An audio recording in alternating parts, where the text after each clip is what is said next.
Good evening. It is Tuesday, June 6, 2023 at 5:30 p.m. and we are calling this regular meeting of the Wake County Board of Education to order. I want to welcome those of you that are watching at home and those that are here in person. Wake County Board of Education meetings are conducted for the purpose of carrying on the official business of the school system. The public is cordially invited to attend board meetings to observe the board as it conducts its official business. Persons who willfully interrupt, disrupt, or cause disturbances at an official meeting may be directed to leave by the presiding officer. Members of the audience should show respect for the speakers by refraining from loud comments or other disruptions. Disruptions by any person or persons of a public meeting will be subject to action in accordance with General Statute 143-318.17. I do want to state we have about 30 folks signed. We have 30 folks signed up for public comment today, which, if everyone speaks for 3 minutes, is 90 minutes of time. And I feel like setting the expectation ahead of time that we're going to go for about 45 minutes, and then we're going to move on to board business, and then anyone who wasn't called will be called before we go back into closed session. I want to set that expectation early.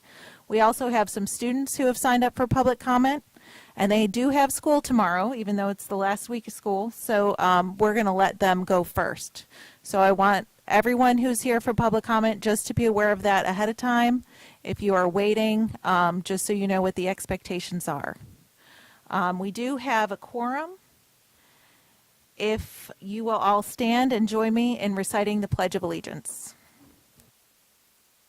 Pledge allegiance to the flag of the United States of America and to the republic for which it stands, one nation, under God, indivisible, with liberty and justice for all.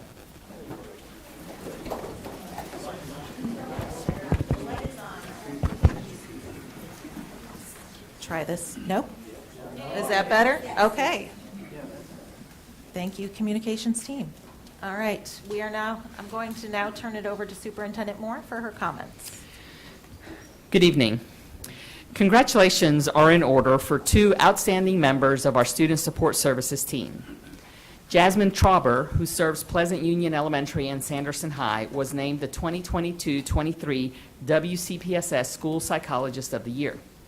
And Ms. Stephanie Nelson of Gardner Magnet High was named the 22-23 WCPSS School Counselor of the Year. Ms. Trauber has been a school psychologist in our district for 7 years. She demonstrates leadership through empowering her colleagues, providing training opportunities, and collaborating to improve student outcomes. Brian Tunstall, principal at Pleasant Union School, says, Jasmine takes time to hear out her peers' concerns and validate their observations and experiences. Jasmine is able to problem solve with them in a constructive manner where they feel supported and come up with student-centered decisions that best benefit the child. Ms. Trauber also builds partnerships with parents and students during special education evaluation processes. This year, she focused on improving assessment practices to reduce bias, counteract stereotypes, and consider students' unique backgrounds. Dr. Nelson has been a school counselor at Gardner Magnet High since 2007. She is a leader both in her school and in the school counseling profession. Gardner High administrators wrote in nominating her for this award, she has put into action the latest techniques in school counseling, and these have resulted in maximizing their academic achievement of students. She is leading efforts to implement and sustain a data-driven and comprehensive counseling program. She is also known for her enthusiasm and serves as a tireless worker who leads by example. The work of school counselors and school psychologists has never been more critical than it is now. My thanks to these and all of the dedicated professionals who are using their knowledge and talent to improve the lives of their students and families.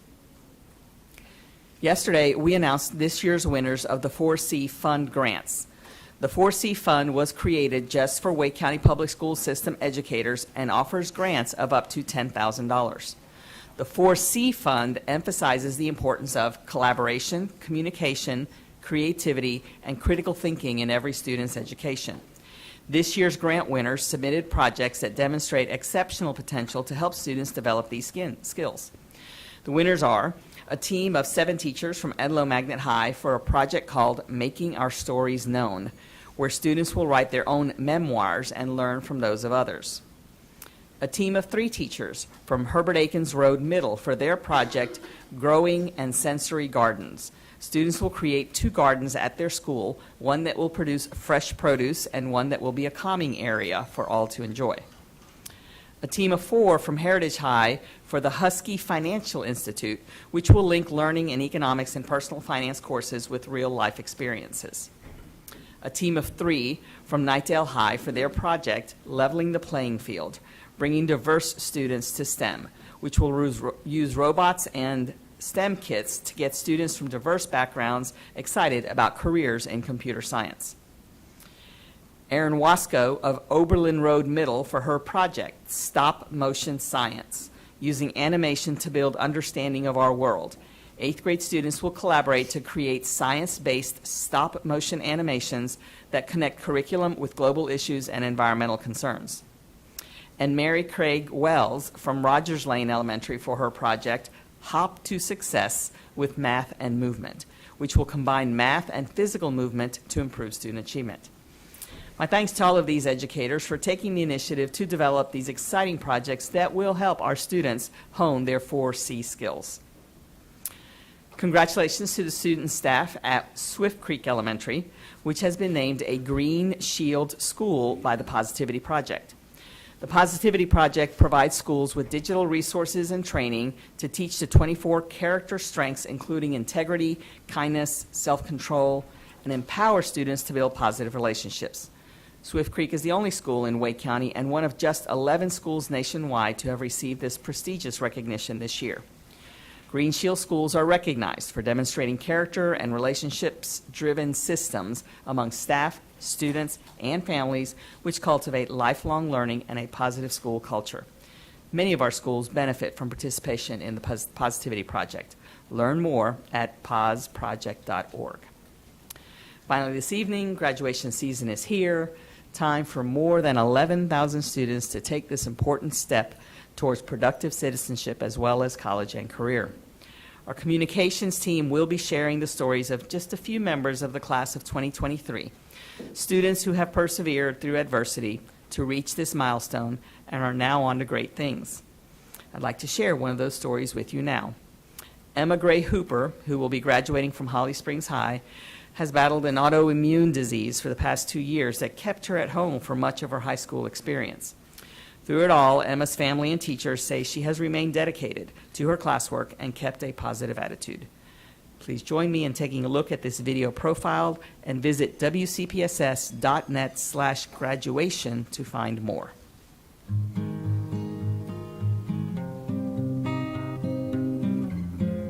Honestly, I've had a lot of fun because I was sick the past 2 years, so I didn't get to go to school.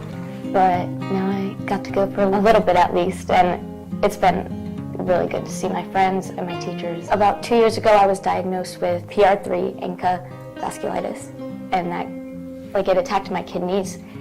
And so 3 weeks ago, I got a kidney transplant, and my brother donated his kidney. I mean, when I woke up from surgery, the first thing I said, "Is Noah okay?" And the first thing he said was, "Is my sister okay?" So we're very close. I was really sick, but now it's completely the opposite.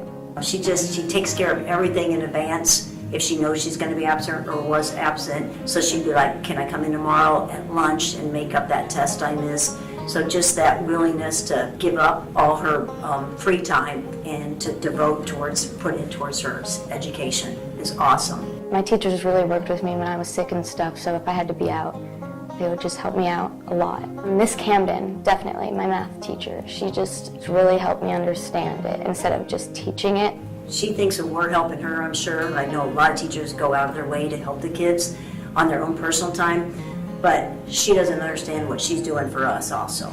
I'm honestly so excited. I'm going to the University of South Carolina, so I'm ready to graduate, and I'm a little nervous, but I have a roommate. She's really nice. I really like her, and I'm close to a hospital, so it's I'm going to be fine no matter what. Honestly, I just had fun with my senior year. I got to take a break and just have fun with my friends.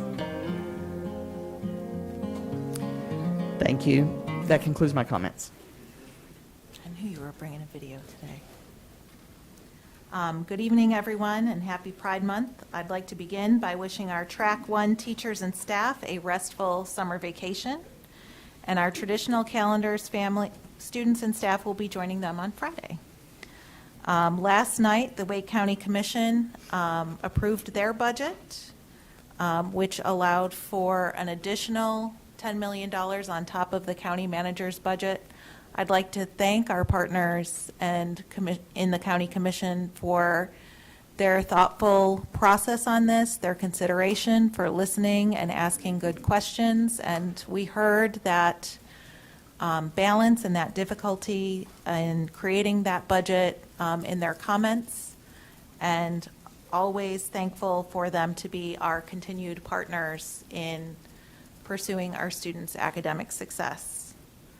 As Superintendent Moore said, graduation season is kicking off. I'm excited that tomorrow it starts with Project Search.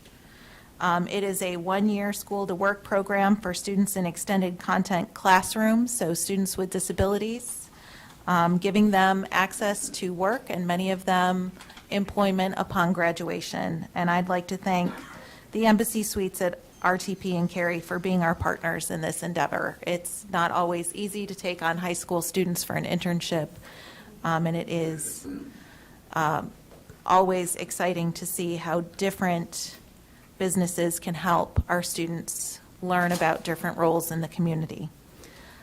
For Memorial Day, Holly Grove Elementary School held their annual Memorial Day celebration.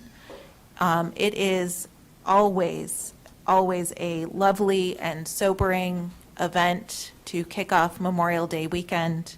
Many thanks to Ms. Ingersoll Knox, Ms. Russell, and Mr. Klein, and the Holly Grove Middle School Band.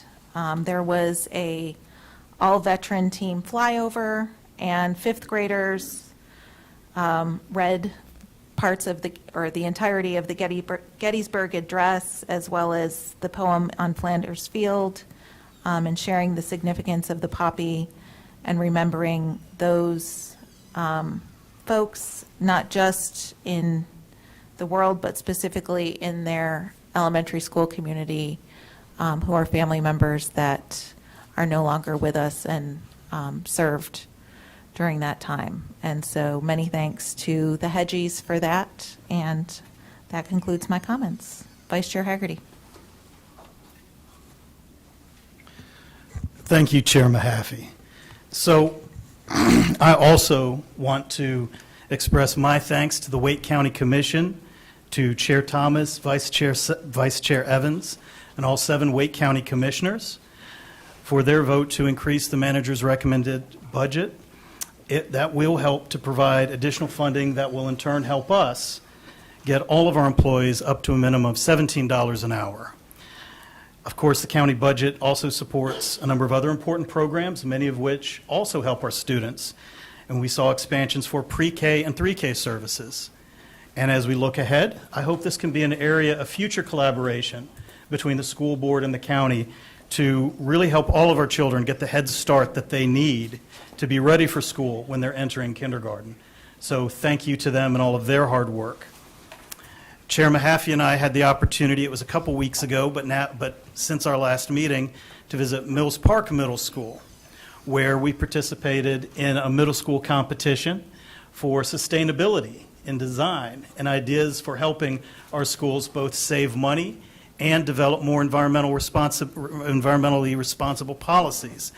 And there were many wonderful proposals, but the winning proposal, I want to give special recognition to Connor Fan, Allison Peterson, and Varnika Ravivarma. And I don't know if Mr. Strickland is still here, but we had a lot of fine young minds with a lot of great ideas that we're going to present to you. So congratulations again to the Mills Park students. I want to take a moment of personal privilege and just say thank you to all of my colleagues around the table. Many of you in the audience and many in the public might not know about the work that has been going on because it is a closed process, but we have been involved now for weeks in our superintendent search.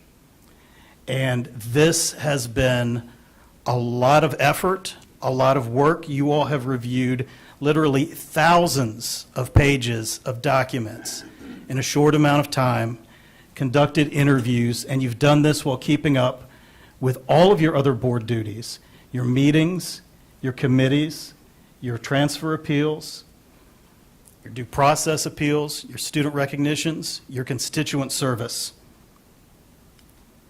And this is not an easy task. This is a sacrifice that I want to acknowledge keeps you from your family, keeps you from your job. I know many of you have taken paid time off to keep up with and fulfill your duties.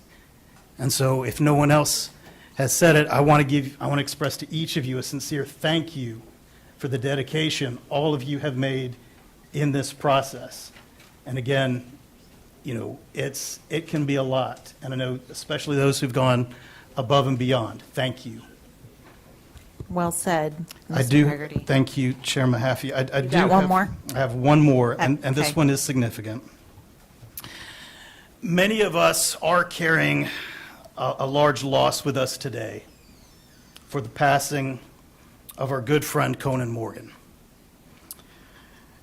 Conan was a proud graduate of Garner High School, a very active and influential alum, also a very proud alum of North Carolina State University, a Truman Scholar, a selfless and tireless advocate for so many in our community. Many may not know, but he was also a passionate champion for North Carolina Science Olympiad from when he was just a small middle school student competing himself.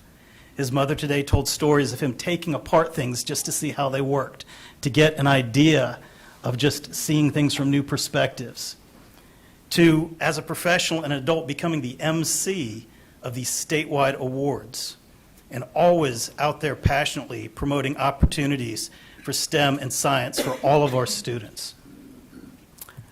Conan's obituary has been printed. It's out there. It's wonderful. I'm not going to repeat it. But today was a very moving and impactful celebration of his life. It was the posthumous awarding of the Order of the Longleaf Pine, and a time to come together with his friends and his family and remember just a wonderful life of a very dedicated public servant. And I know I have other colleagues who probably express it much more articulate, much more gracious than I can, but it was a life well lived that will continue to have an impact in our community for years to come. And we remember Conan Morgan. Thank you. Thank you. Mr. Hershey? Thank you, Vice Chair, for those words about Conan. It is, I'm still in shock, and I will be for a long time. All right, let me compose. It isn't just weeks we've been at it, it's months for the superintendent search, and I was going to thank my colleagues as well for their hard work. I know it is out of sight, so you can only take our word for it, but we take this very seriously. It is, along with creating policy, our number one job, and my colleagues are putting in the work. I want to congratulate all the people who are graduating. It was a pleasure being at the Young Men's and Women's Leadership Academies for their graduation. I look forward to being at Broughton and Sanderson in the coming week, along with the promotion ceremony at Mount Vernon. I want to thank our Raleigh City Councilors for action that they took last night to raise the pay of our crossing guards. All of my schools are in Raleigh, and a lot of board members have schools in Raleigh. They raised it from somewhere below $12 to over $15 an hour, and so I want to thank the Raleigh City Councilors personally for that. I'd like to thank our Wake County commissioners as well. They show themselves every year to be tremendous public school supporters, and I appreciate their hard work. It is not easy to be a board that has to ask for money rather than for us to be able to control, have taxing authority like so many other states do. So I really appreciate what they go through for us, so I thank them. And lastly, I'm going to just say Happy Pride Month, and I want to address it real quick because people raise the question of why is it here, why is it there? And we have students and staff and families who are part of that community, and that is a community that has been treated like second-class citizens for most of world history. And when the question gets posed, and was posed recently, how is this impactful by saying Happy Pride Month? How is that impacting students and staff? Well, part of Wake County Public Schools is providing a safe and welcoming environment. And you better believe that does have an impact on academic achievement. And so while they are constantly under attack, it is important for me as a human being to put my arms around them and let them know unequivocally that I welcome them and love them and will continue to love them and stand with them as other people attempt to erase them from our schools and from our life. And so that is why it is important to recognize Pride Month. Thank you, Madam Chair. Thank you, Mr. Hershey. Appreciate those words. Dr. Ng. Good evening. I wanted to just echo the appreciation to the Wake County for understanding the need for really supporting our teachers by providing the funds to do so. But however, it does not remove the necessity for us to, as a school board, to look at our budget carefully to make sure that we are using our money wisely in all facets of our operations. I do want to just mention that I had a chance to go to North Wake College and Career Academy for a visit, and it was just a wonderful visit. I had a tour with Dr. Battle, the principal, as well as Mrs. Lacey Garner, the assistant principal, and as well as some students, some seniors from that school, and got a really up-close look at what they do and the wonderful program that they have. Those students have to actually apply to get in. They have to write an essay and all that to get in, and once they're in, it's a very rigorous program with AP courses and college courses as well. And you can enroll in EMT program, business administration, early childhood education, IT, and culinary arts. So these are real practical career paths, and I really applaud them for having this kind of a model in our school system. And some of them even after they finish their senior year, they go to a 13th year where they can get additional certificate and college credits. So some of them finish their 13th year, and they're ready to go to work, and some of them, actually have gone in to become EMT with over at in Wake County, and so I really was just overjoyed to see that kind of a program in our schools, and so I had a chance to go to their graduation of the seniors there, as well as some other schools, Wake STEM, Magnet High School, the Wake Early College of Health and Sciences, as well as the International Baccalaureate Diploma Program graduation for the people at Millbrook High School. And I, no matter what path students take, whether they're going college bound or going to a career, I think that the future is bright, and as long as they maintain their, the ethic of hard work and persistence and just focusing on their future. And I think that what we're doing here is worth it, and it makes my job just so much more rewarding to see all those people graduating. So thank you. Thank you, Dr. Ng. Ms. Edmonds? Thank you. I'd also like to recognize Pride Month. I found this on the U.S. State Department website, and Mr. Hershey, I think it expands on your idea of why. Quote, "Pride reminds us of the spirit of democratic protest and the principle that all persons are created equal and every individual's full humanity should be equally respected. Democracies are stronger when they celebrate the full rights and value of all persons without discrimination," end quote. To our LGBTQ plus staff members, I say happy Pride and thank you for your work and dedication to public education. You are valued and appreciated. To our LGBTQ plus students, I want you to know that you too are valued and welcome in our schools. Schools should be and remain a safe, welcoming space for you. June 2nd was National Gun Violence Awareness Day and Wear Orange Weekend. Wear Orange takes place in June every year. It's a time for honoring gun violence survivors and bringing people together to end gun violence. The work of ending gun violence is an important part of school safety, especially prevention efforts such as safe storage and red flag laws. You can learn more at wearorange.org.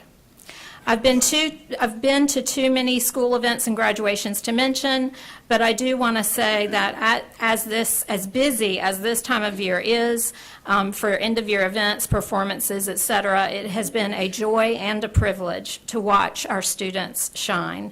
Congratulations to all of our graduates. I will highlight one event. Middle Creek Elementary had a third grade musical, and I didn't know anything about it before going there, but it turned out to be a performance of songs about EOGs and testing. All the songs were upbeat and fun, but they addressed issues like anxiety and stress. The kids sang about their, quote, mighty minds. There were songs about books, reading, and math. There was even a lyric about multiplying. All of the lyrics were empowering for kids. There was a very clear message of you got this, you can do this.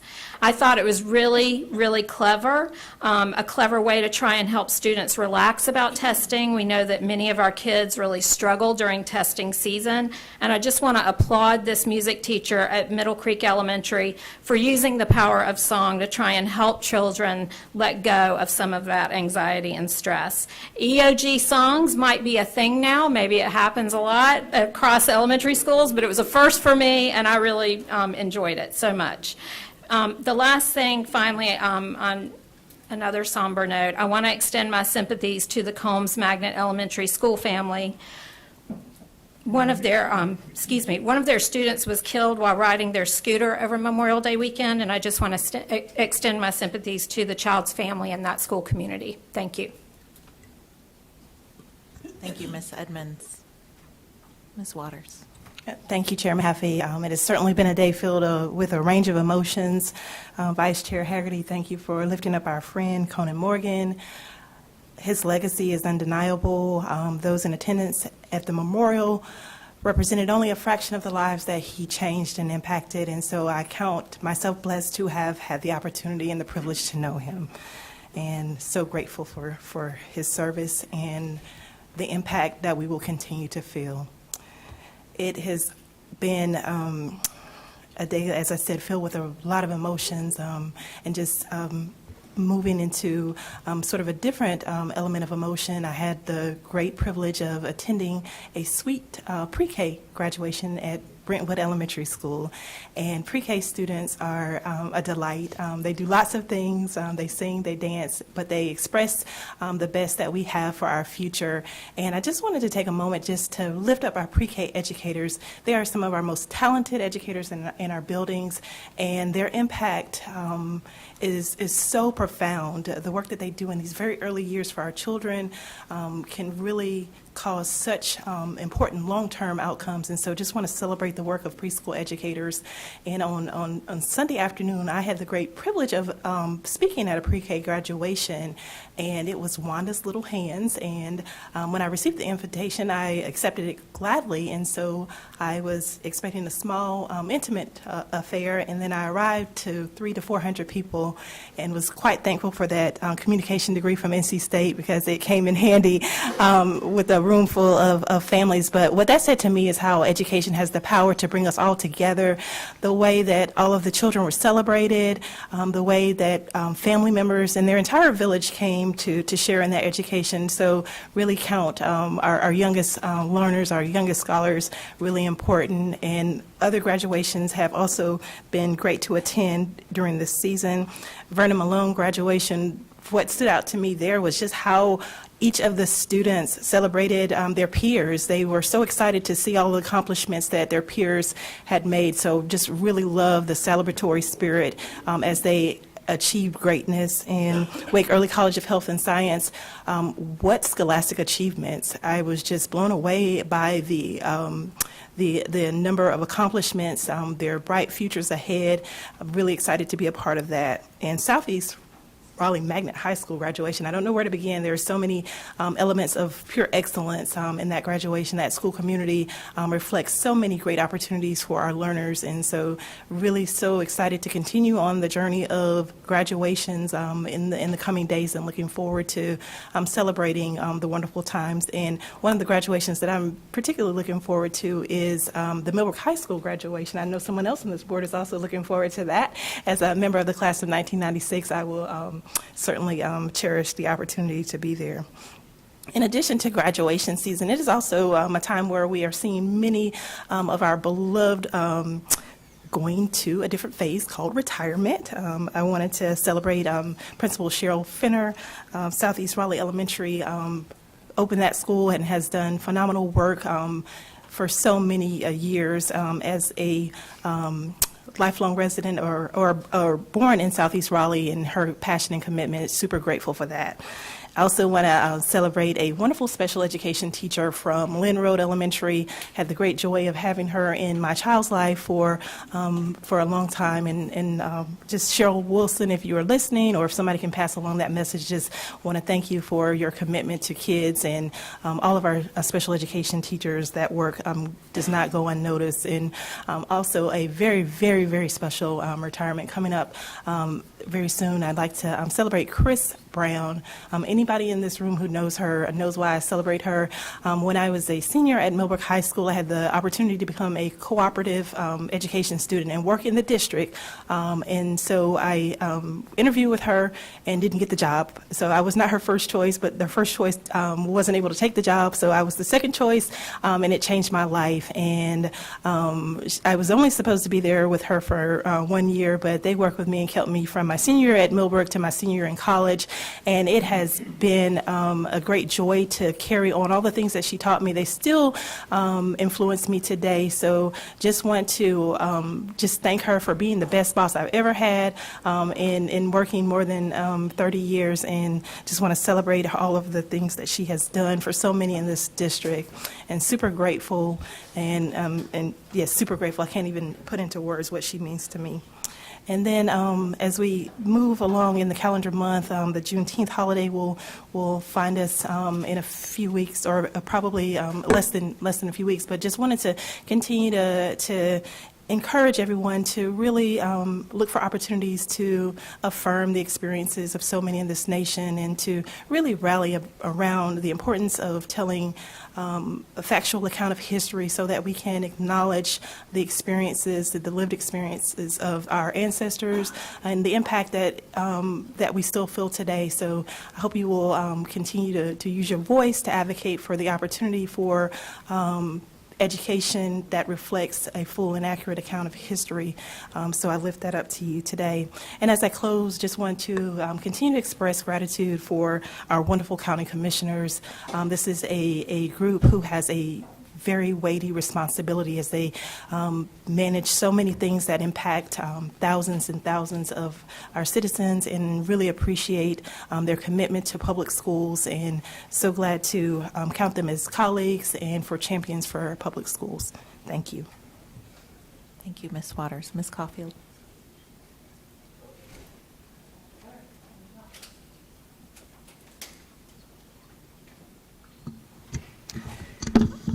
Wanted to say thank you, Mr.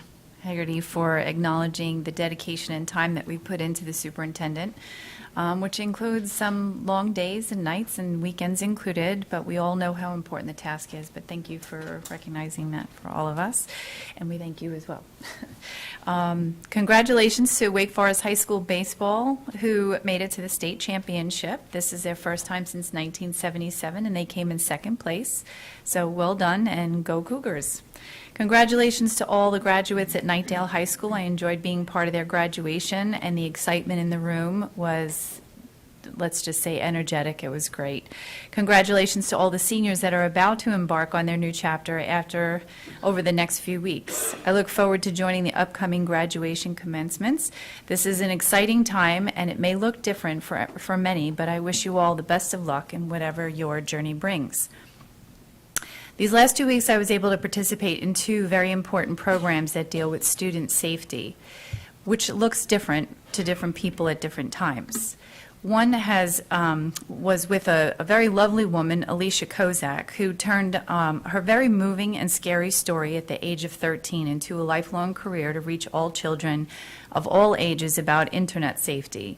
I think it would be beneficial from everybody to hear her story and to learn more about the Alicia Kozak project. So she does have a website. You could go on there and learn about her story and see how you can help your child anywhere from, preschool, elementary. The second that they are involved with any kind of technology whatsoever, it would be beneficial. And she does speak to different students at different ages and different levels and different ways to reach whatever level they're at.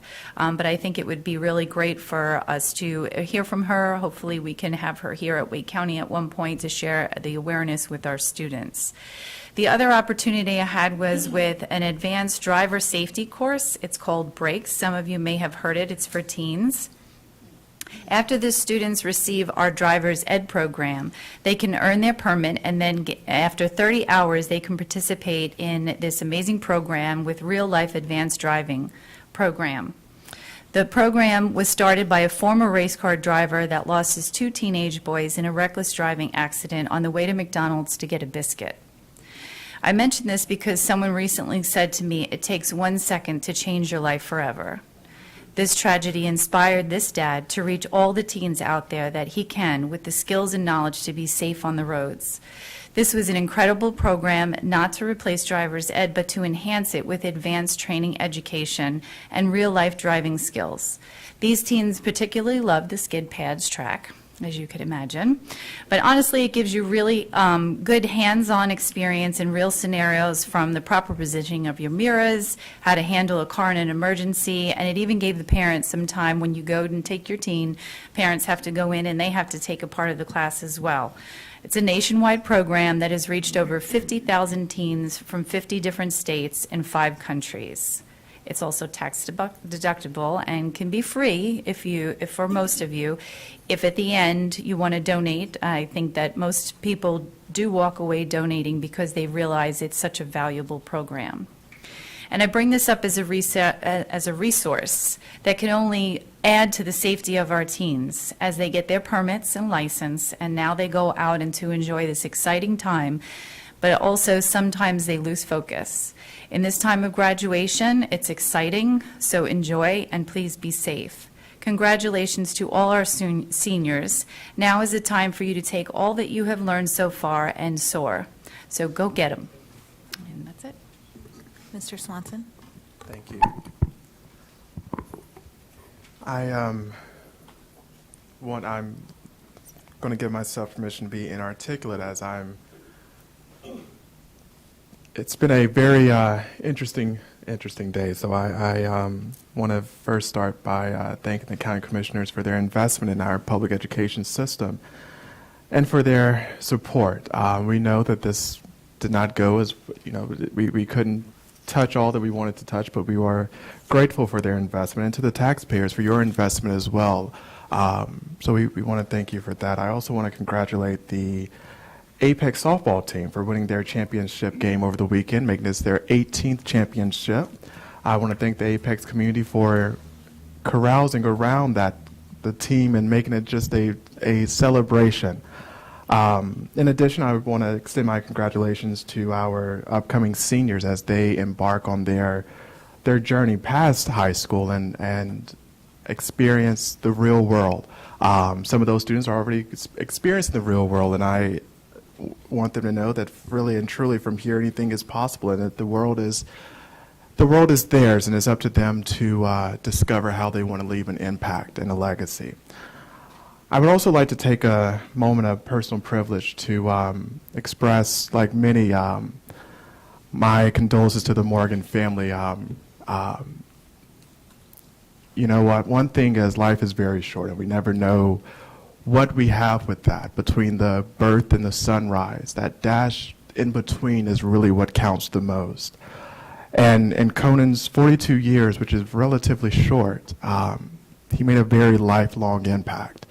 And I think he accomplished more things in his 42 years than many of us could ever dream of, or those who are double his age. And so this is a huge loss to our community, and it's a huge loss for those, including myself, who knew him and who confided in him. And, you know, he never made you feel as if you were a burden. No matter what time you called, what questions you had, he was always there. And I remember and apologize for calling late at night or something. It's like, no, this is what I'm here for. And so he was truly that confidant.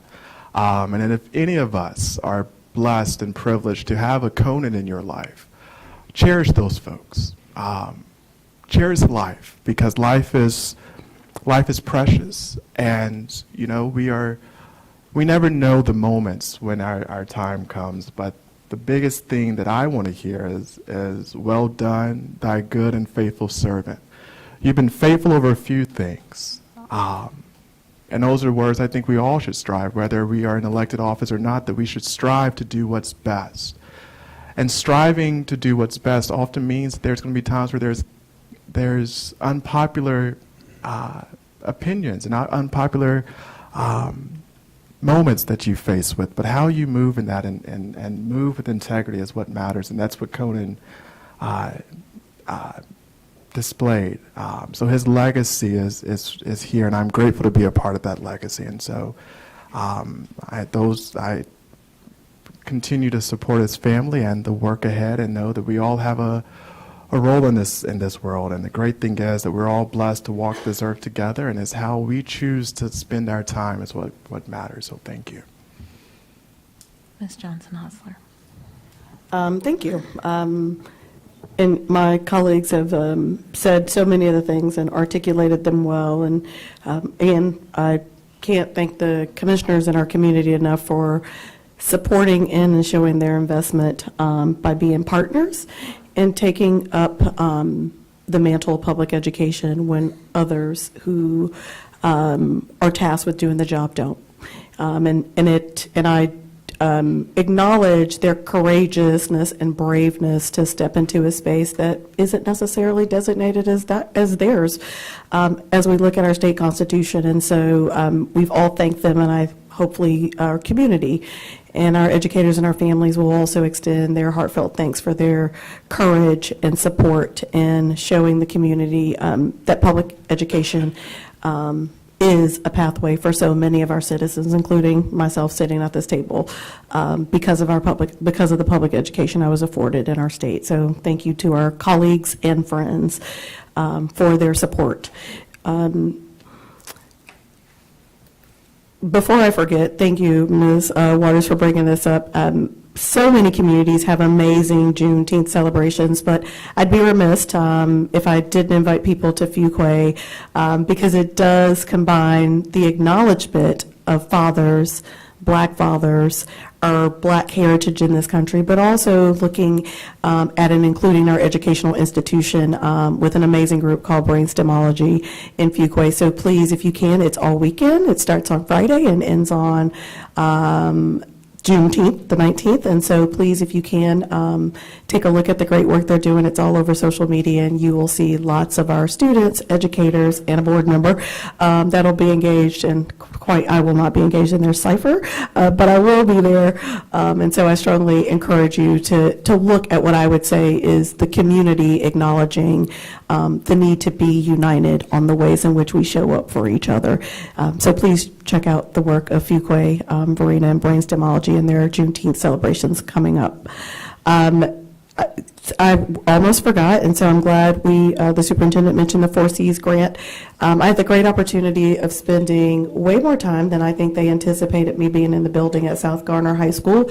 They were recipients of the 4C grant last year, and so it was Vandora Springs Elementary, East Garner Middle School, and South Garner High School who did the Garner Chronicles. So they used all 4Cs, and they had amazing support from the community. They interviewed the community, all student-led and student-driven.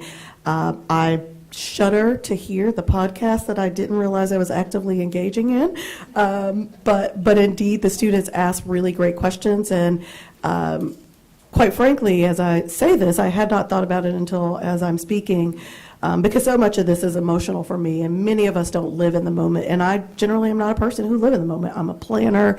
Everything is super organized, and I'm thoughtful about the way I show up in this world. And in that moment, I realized with those young people, I had a great time and lived in that moment. And it's not something that I feel like I've been afforded to do, because oftentimes, as a Black woman, my job is to show up in the ways that people expect me to, because my grandmother said that that was the expectation, and I've lived up to that, which often means I don't live in the moment, and I did with those kids. And I think, as you heard from my colleagues about our dear friend Conan Morgan, who absolutely lived in the moment. And most people at this table know I endeavored upon a huge endeavor in 2020. And so many people supported me, but everybody walked away, except for Conan. He showed up for me in ways that he didn't have to. I didn't really know him. So that's who he was. And I also think that his spirit and his legacy is about letting your words and actions speak for you. And he lived in his godly principles every day, keeping his word and being a public servant. And while we are certainly in mourning and grieving in North Carolina, I have been in D.C. for the past couple of days, and it was interesting when I started to tell people I was flying back and then flying back again tomorrow, that several people knew why. Because his work extends beyond the boundaries of his beloved home state, North Carolina. And it was great to hear people like the Collective PAC in D.C. who were also honoring him when members of Congress were honoring him last week. And so, again, a person who understood that the next moment is not promised to us, and he lived in that. And so when things are hard and you're making hard decisions and you know who you are and you're principled, but people call those principles into question, what I would say to you today is living your truth and acknowledge there is only one judgment day.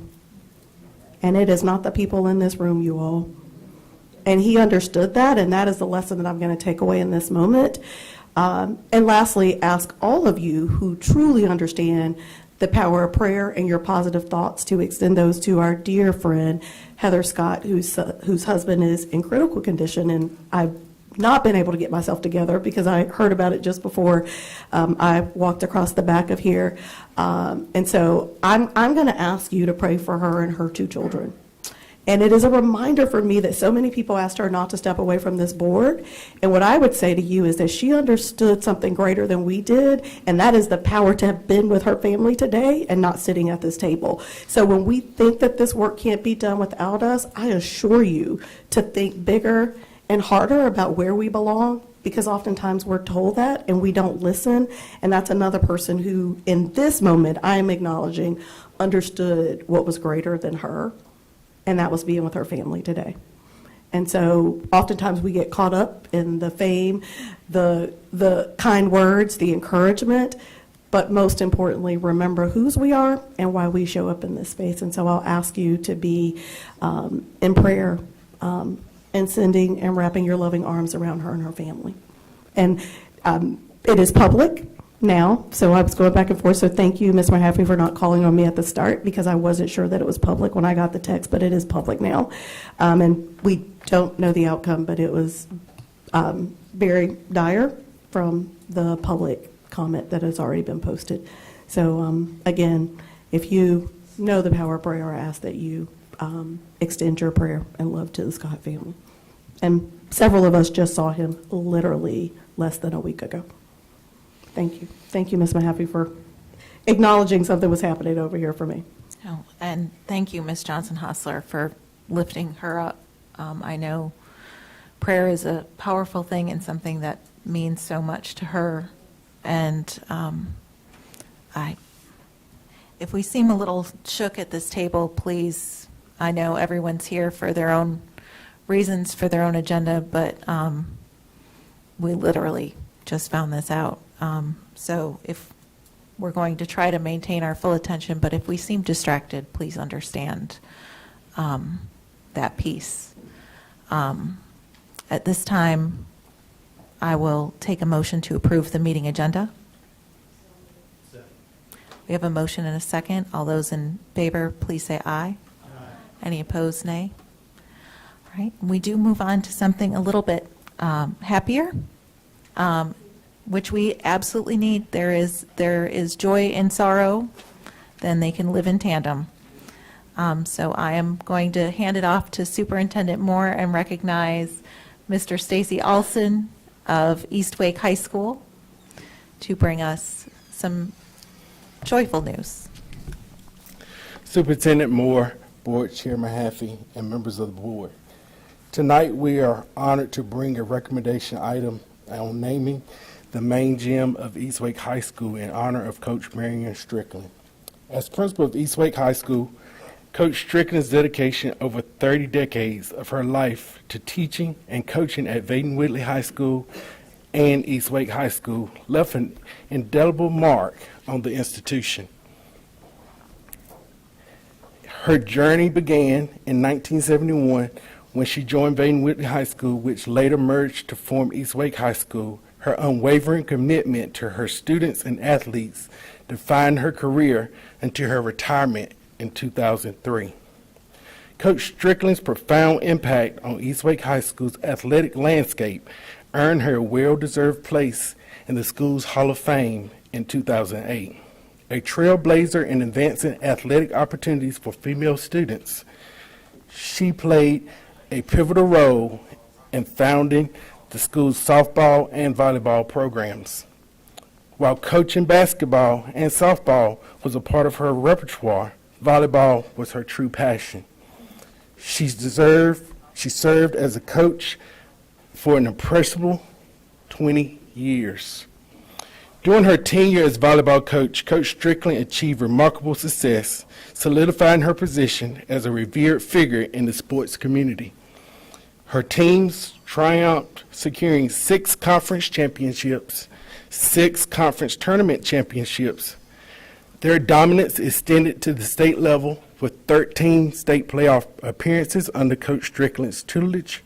Her exceptional coaching ability earned her the prestigious Coach of the Year title 5 times, 4 times which was for volleyball and 1 time for basketball. Coach Strickland's keen eye for talent and relentless pursuit of excellence resulted in 6 Player of the Year selections during her tenure. Her unwavering dedication to her athletes led the volleyball program to claim 1 sectional championship, solidifying their place among the state's elite teams.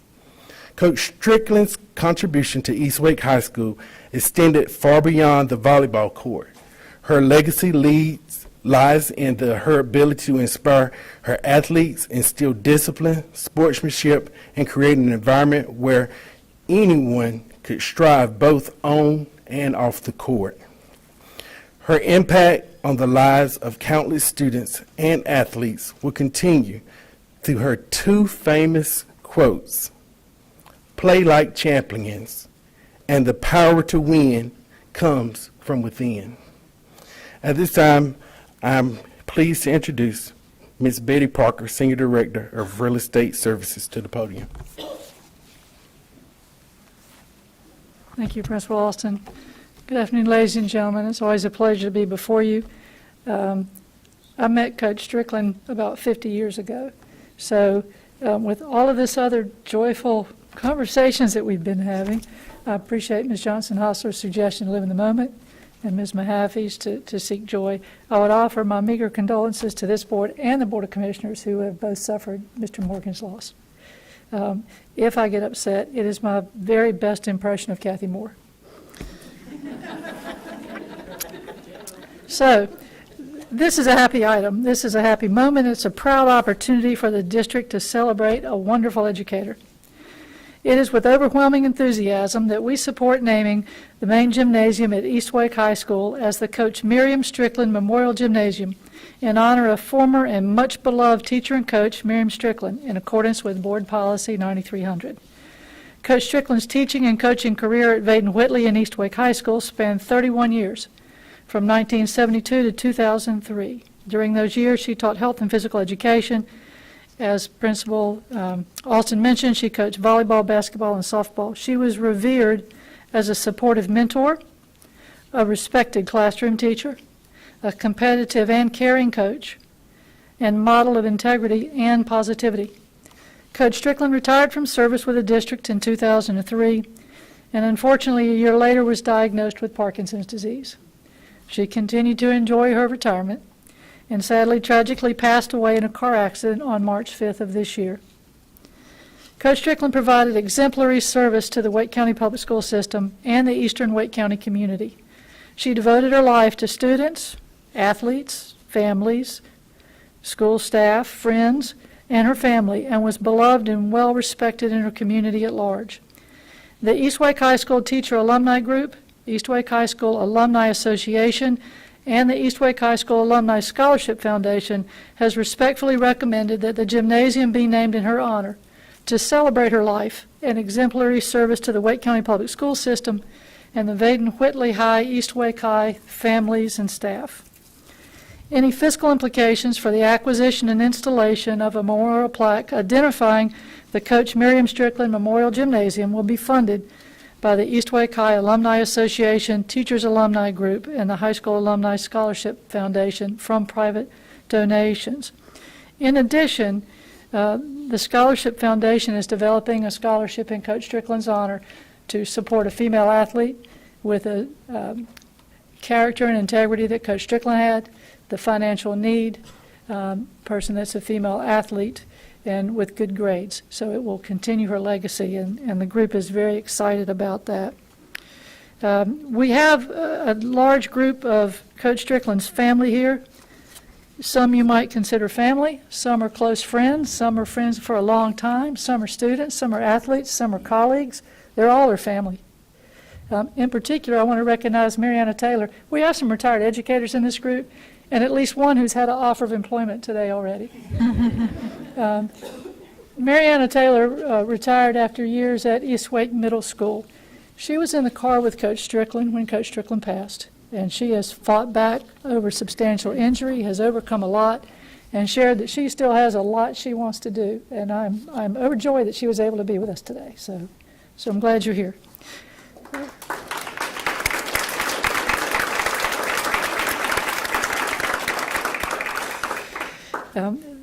This item is for recognition only at this time. The board approval has been requested on the consent agenda. We knew the agenda would be large and wanted to be sure we had an opportunity for the family who's traveled so far to be able to be here with you and make their way back home. At this time, I understand that Superintendent Moore has some comments, and I made it. Let's see if you do.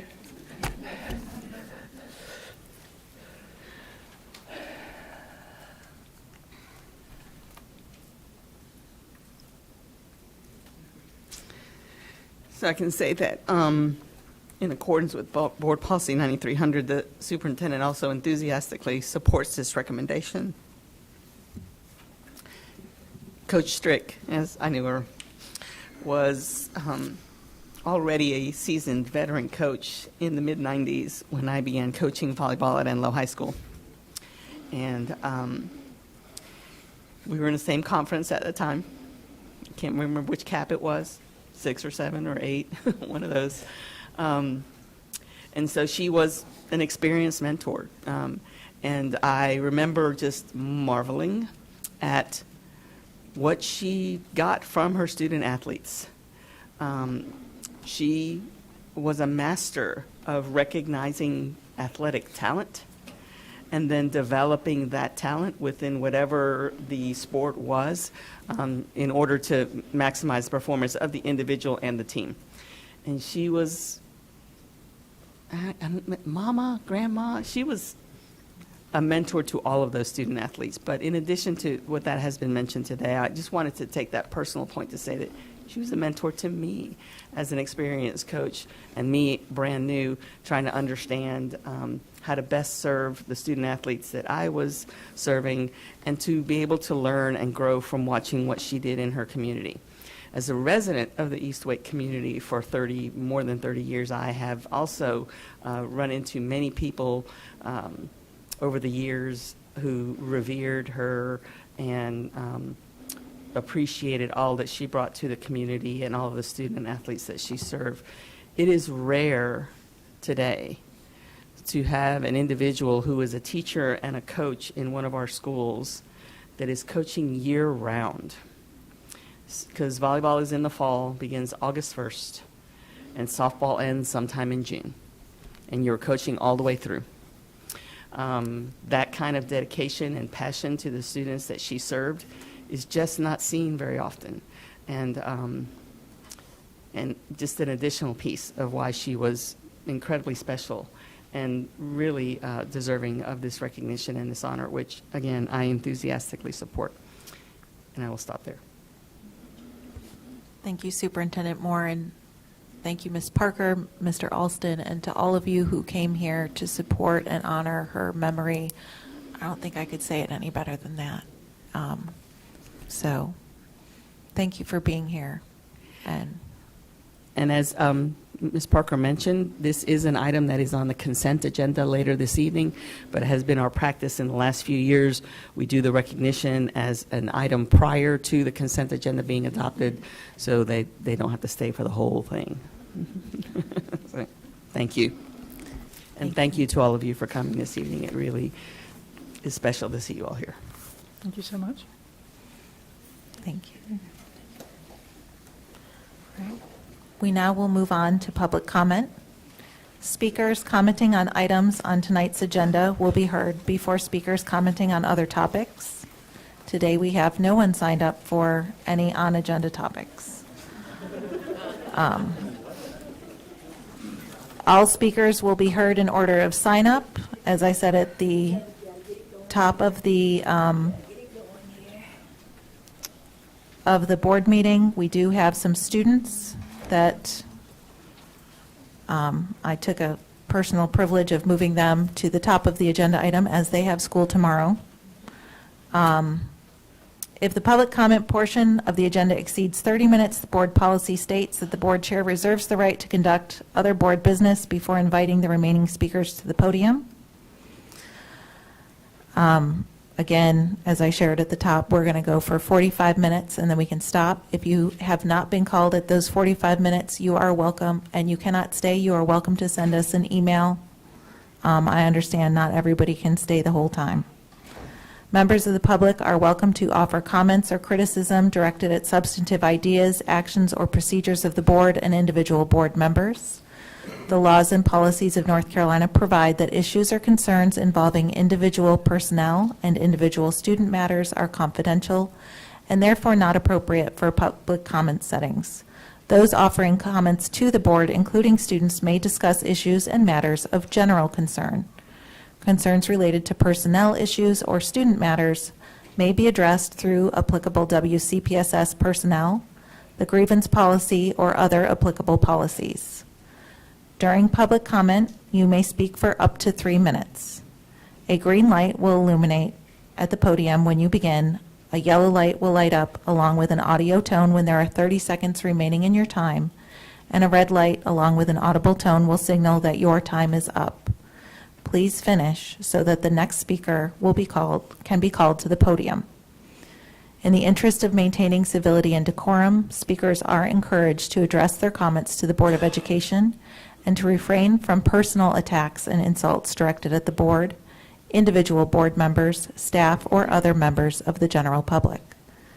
Any materials you wish to share with the board should be handed to our board attorney, either before or after your comments.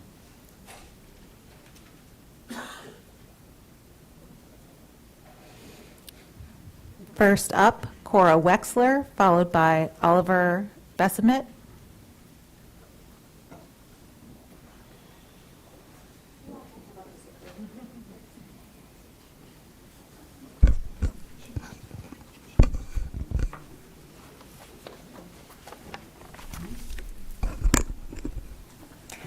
Hello, my name is Cora Wexler, and this is Arjun Shaw, Jennifer Sauter, Ainsley Turner, and Oliver Bestant.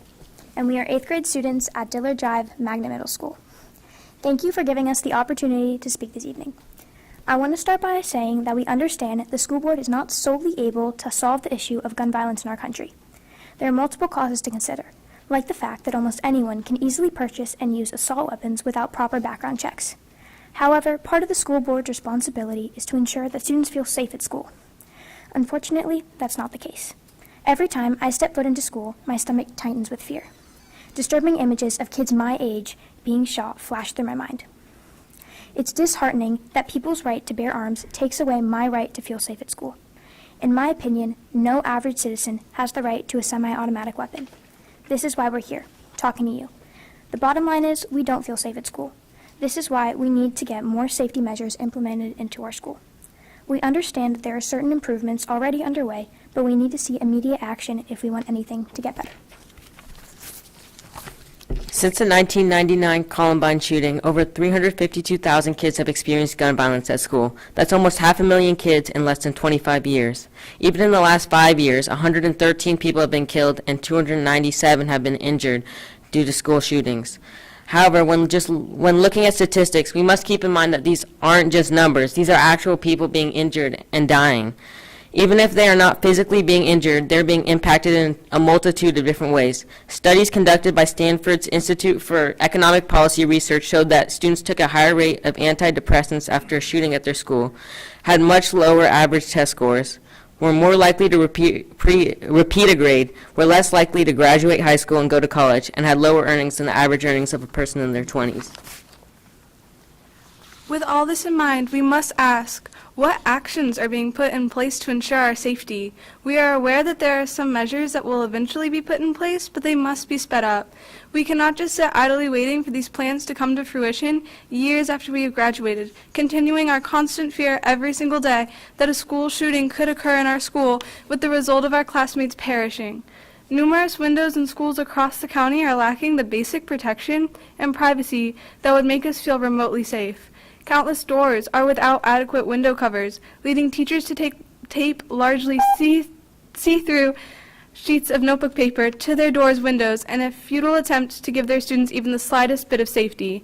Installing thicker blinds or covering door windows with black laminated paper to prevent outsiders from seeing inside could mean the distinction between life and death. Wake County is 71st out of 100 counties in North Carolina in the percentage of revenue from taxes allocated education and school safety. On top of that, most of the money accumulated from the North Carolina Education Lottery is not actually provided to the schools themselves so they can afford proper safety measures. This must be amended with new policies and procedures so that our mission of making our schools safe is actually attainable. If schools receive more funding specifically dedicated to enhancing safety measures and making the school building more secure, it would truly make a difference. So, with all that's said and done, what have we actually come here to accomplish? We're witnessing other counties and states in the nation take action and investing the money to ensure safety in schools.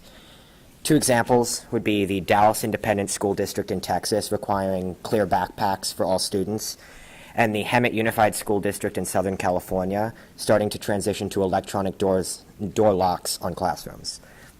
These are actionable steps that other places in the country have taken, and they could easily be enacted here in Wake County. We've come here to show you that we, the very people your goal is to protect and support, do not feel safe with the current conditions that we're left with in our schools. Our requests are quite reasonable. These solutions, as we know, won't magically solve everything, nor do they represent the entirety of the problem, but they're a starting point and a step in the right direction. We have to start somewhere. We hope that you take these issues we've presented today into consideration and that you view our words as a wake-up call to the tremendous growing issue of school safety. Thank you for hearing us out tonight, and I think I speak for all of us when we offer our condolences for your loss.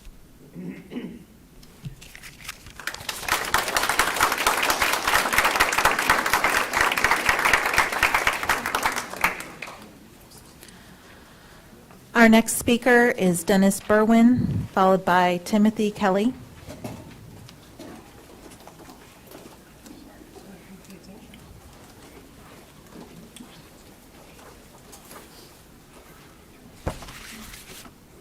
I did not expect to be first. Good evening, ladies and gentlemen. It's been a long time since I spoke here. Sadly, in the interim, not much changed. For 7 hours each day, guardians of precious lives expect those students back to wherever home is in hope those growing lives were enriched. As parents, now grandparents, and taxpayers, there's a seemingly simple expectation that the day passed safely and you offered new knowledge to them. Ideally, moments with educators expanded and instilled their love for learning, not just the required facts and figures that we as a shared society value, but a spark that becomes a raging fire for lifelong inquiry. That, simply put, is your mission.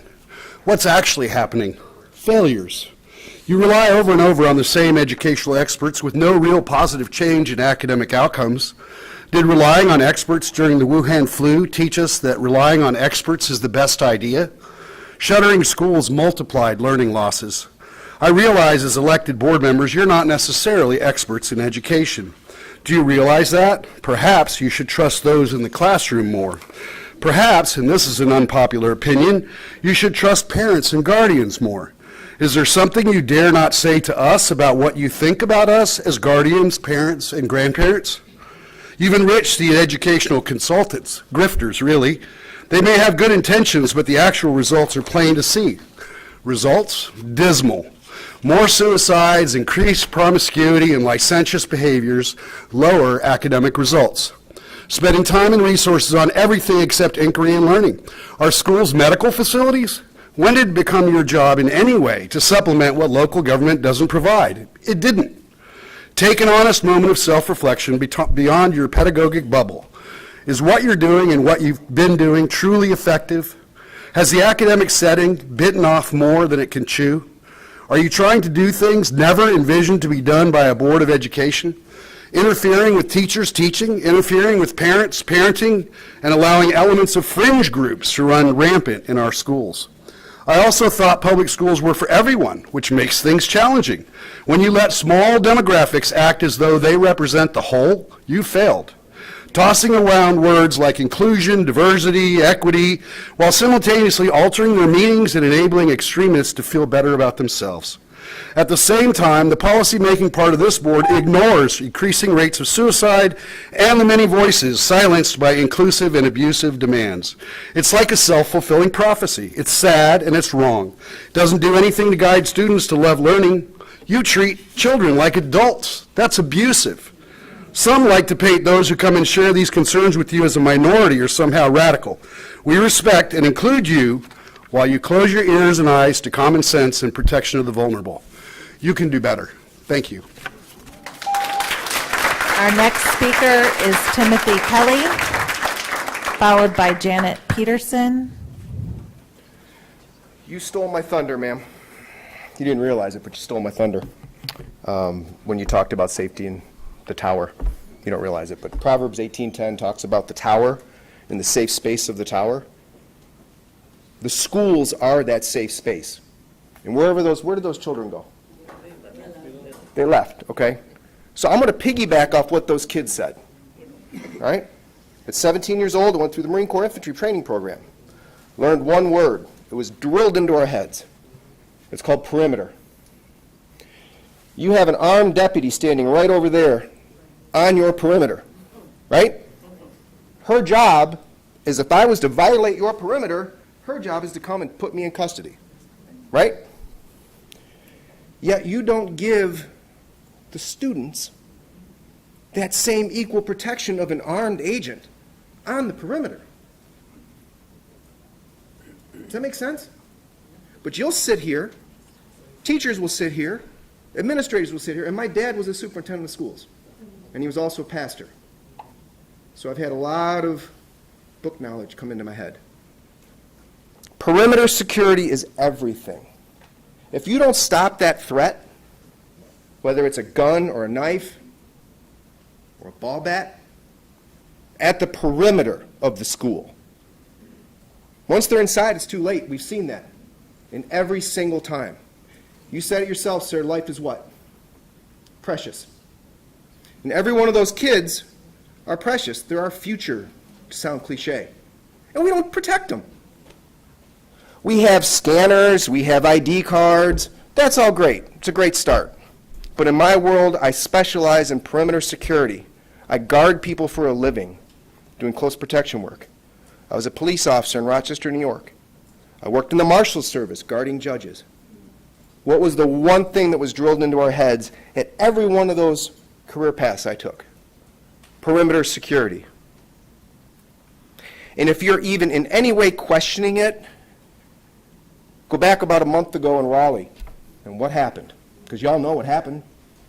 They had a man with a rifle coming down the street. Raleigh police responded, and what did the Raleigh police do? They killed him before he got to the school. They got him on the outer perimeter because they knew where he was going. Nobody wanted to say it, but they knew where he was going. So if you're not sure about how to provide perimeter security, you need to do your research, folks. It's not complicated. You put an armed sheepdog, all right, on that perimeter. And that armed sheepdog protects that school so that active shooter doesn't get through the perimeter to the building. Thank you. Our I have next to go now speaker because I have to go is do a perimeter Janet survey for a company. Peterson, followed by Lana Witt. Janet Peterson, followed by Lana Witt. No, it's called a sheepdog. It's a term. You know what a sheepdog does? They protect people on the fence line. That's what it is. Hi, I'd like to say if there are any children watching this to please leave while I speak. I want to say that I appreciate the work that the school board did on policy 3200, and I appreciate the positive statement that they made regarding the cooperative partnership between parents, guardians, the community, and schools, and then that being the key to fostering and improving educational achievement.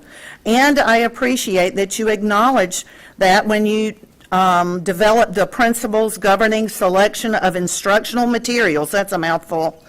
But I'm concerned about part of course, of those issues. So D says the material should be educationally suitable, appropriate for the age, maturity, and grade levels of the applicable students. That's a great job there. However, you put that it should not be pervasively vulgar. I'm going to assume that you're using the same principles when governing selection of library collection materials. I assume that, and I listened and I watched as you discussed and you debated that term, pervasively vulgar. I listened to some of the board members talk about the definition or request a definition for that term. I listened to some of the school board members say that challenged books were only a few books with a few selected inappropriate pages. And I even heard someone say, and I'm paraphrasing, that she thought that images referring to a movie were more powerful than what was written and what was read. And so I would like to remind you that a PG-13 movie only allows one curse word, and a PG-17 requires parental presence, of course, as does PG-13. This is a book that is in Wake County Public Schools, and I would like to know if this book would be considered pervasively vulgar. That book is A Court of Silver Flames. I would also like to know about this one, Push. And I ask the public to take a look at that as well. Would this be considered pervasively vulgar? Maybe perhaps this one would be.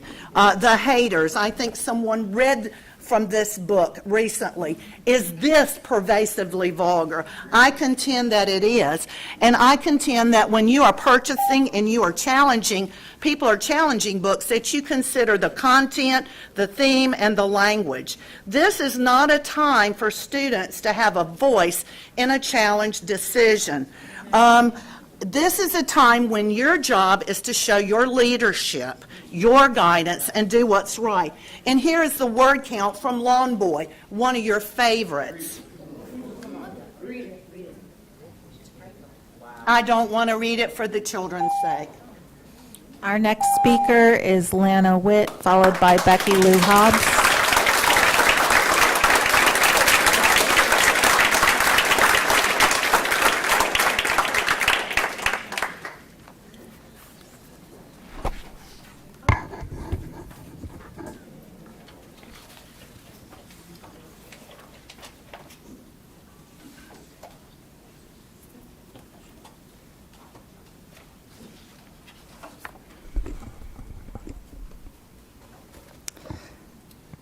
Thank you, Mr. Bloomberg.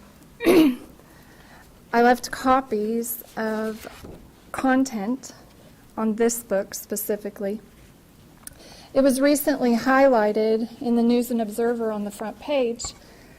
It looks innocent enough, wouldn't you say? The cover of the book. For a moment, I'd like us to pause and envision the experience of my friend in the fall of last year at Athens Drive High School.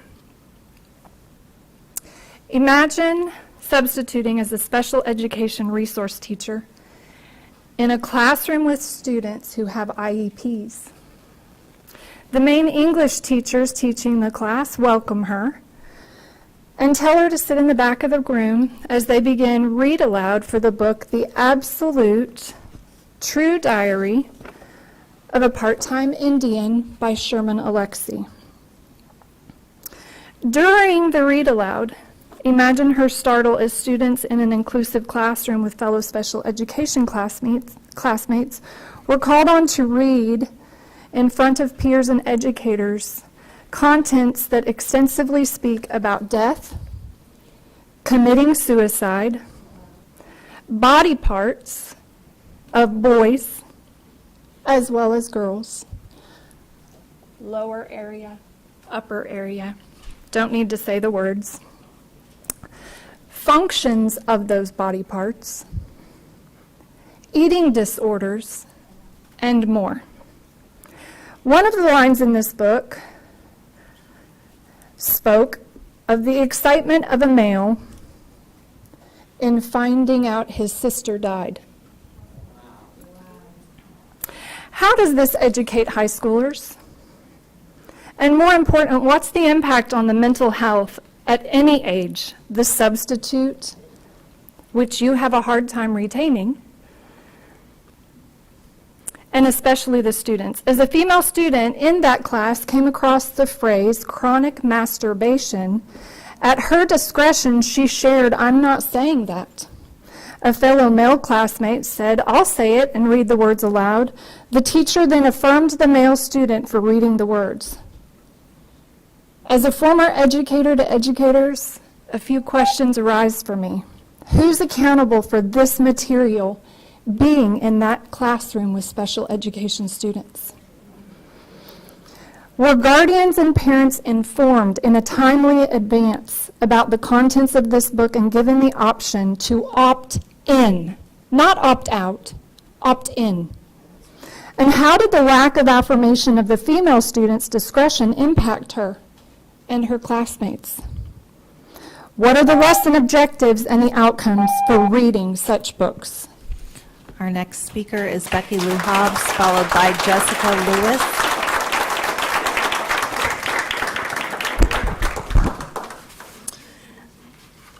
Hello. Last time we spoke about policies 3200 and 3210 and what pervasively vulgar means. Yet most of the board still seems to be supporting this type of materials in school. So here's an example of one of the many books Superintendent Moore, Chair Mahaffey, and the board support.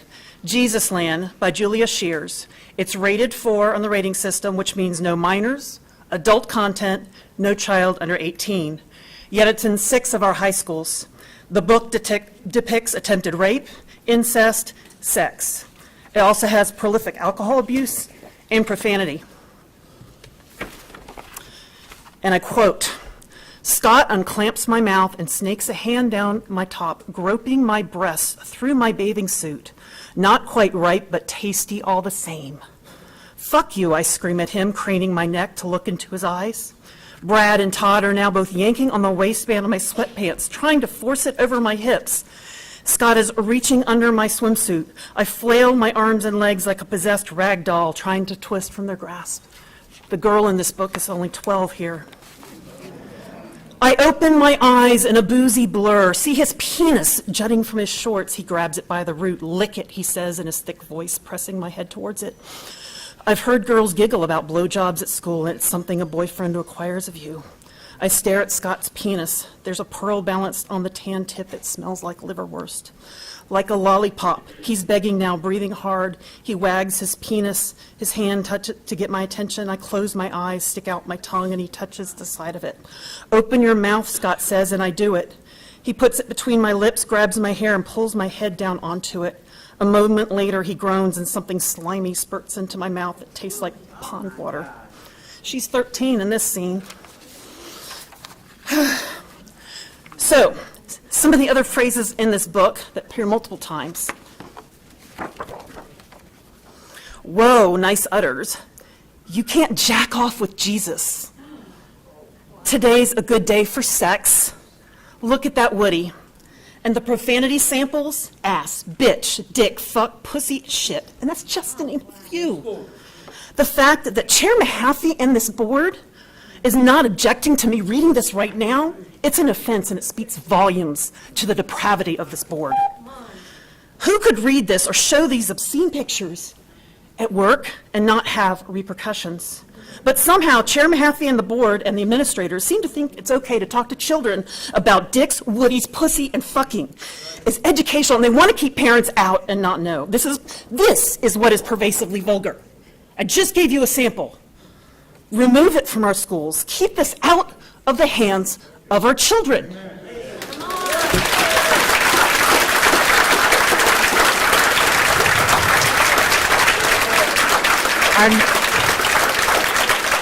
I would like to remind folks that these 3 minutes are protected by the First Amendment, and there were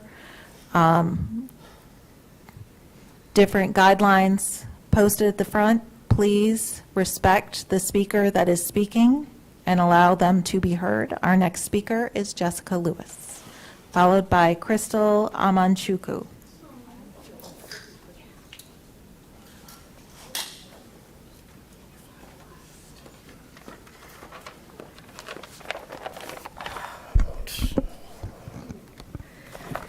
Good evening. Here we are a year and a half later, and we as parents are still speaking to you about the obscene material that our children have access to. This is ridiculous that the school board continues to ignore parents on this issue. The book, It's Perfectly Normal, is in Lincoln Heights Elementary School and middle schools including Leesville Road, Davis Drive, Carroll, Centennial, Wendell, also at Enloe High School.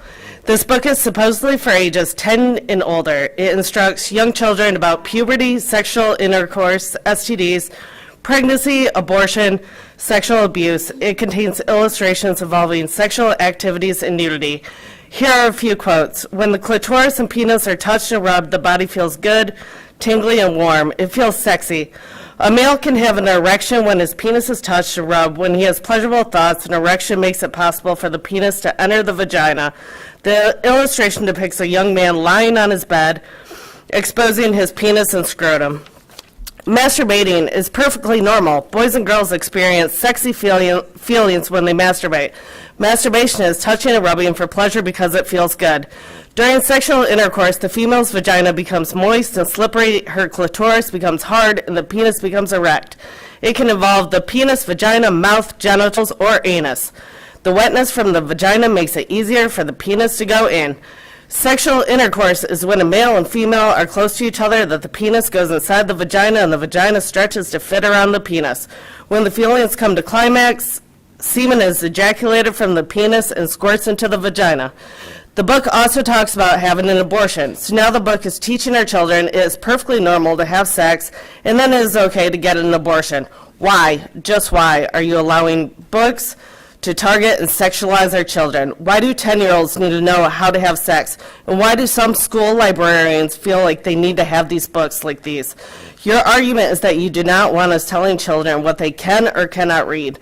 The street drives both ways, and I do not want my children having access to books like these in the school system. The definition of a groomer is someone who builds a relationship, trust, and emotional connection with a child so they can manipulate, exploit, and abuse them. Librarians, teachers, and school board members that do not protect our children from harmful material are groomers that do not need to be around our children. Policy 3200 states instructional material should be appropriate for the age, maturity, and grade levels of the students and not be pervasively vulgar. This book does not align with your policy. Remove it now. As a parent, I cannot believe we are still having to defend this issue. It is past time to stand up and protect our children from groomers. Or are you the groomer? And that is why parents want school of choice for their children. The choice is yours. Make the school system about academic performance, or the school system will die in the name of diversity, inclusion, and equity. Our next speaker is Crystal Amanchukwu, followed by Patrick Wooden.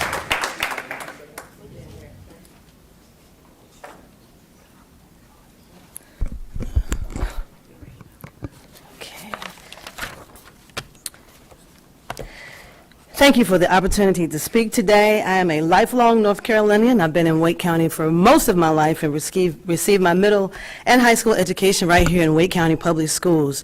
I'm here today to express my concern about the priority of academic advancement and our need to invest more resources in the right places and less in the wrong places. This particular book is called Queer, the Ultimate LGBTQ Guide for Teens, and is in high schools throughout Wake County. I'll read some of it for you. Just as there are many different types of relationships, there are a gazillion ways to have sex. Not all gay men have anal sex, nor do all lesbians like oral sex. Not all trans guys wear dildos. It's a rainbow, darling. You'll need to figure out for yourself what you like at some point. Have patience with yourself and get plenty of practice to enjoy sex. Don't worry, very few people will turn down the opportunity for more practice. It talks about touching and rubbing. Genital stimulation can come from any part of the body. You can use your hand or hips or feet, or you can rub your private parts on someone's thigh, arm, genitals, butt, and ankles. You may stroke his penis, insert fingers into his anus, or insert fingers into her vagina. It goes on to talk about anal sex. This can involve penetration with the penis, fingers, or a sex toy. For care of the sex toy, it talks about the anus has lots of bacteria. When spread elsewhere, it can cause problems. If you're going to use a sex toy for anal penetration, be sure to use one that is silicone as long as it doesn't have electrical components. Just boil it for 5 minutes and run it through the dishwasher. Penetrating the anus with a foreign object like food can be dangerous. So don't think about it, even if it seems like a good idea at the time. Exploration is a big part of sex. You might find that you're into some weird stuff. Although if you only knew how many people were into weird stuff, you'd realize it's not so weird. Some people like to role play, dress up like animals, tie each other up, wear leather and high heels. Hey, whatever makes your toes tingle. There's no reason to be judgmental about consensual sex. It also goes on to talk about monogamy, that some people like to be with one partner, some like to have others. Either option is okay. I think it's easy to see that this book is of concern. This book is not informational, it's instructional. It's an all-out endorsement and encouragement and playbook on how to discover the rainbow. In other words, to be promiscuous. This book sends the readers, which in our context are teenagers, on a journey to be promiscuous and to explore all kinds of sex. And let's face it, we're talking about teens. If they're exploring their sexuality in such a intense way, they're not studying. They're not preparing for their futures. Let me ask you a familiar question. Is this for grade? Will this be on the SAT or the PSAT or college entrance exams? Let's go back to being a school. Our next speaker is Patrick Wooden, followed by Dana Ramos.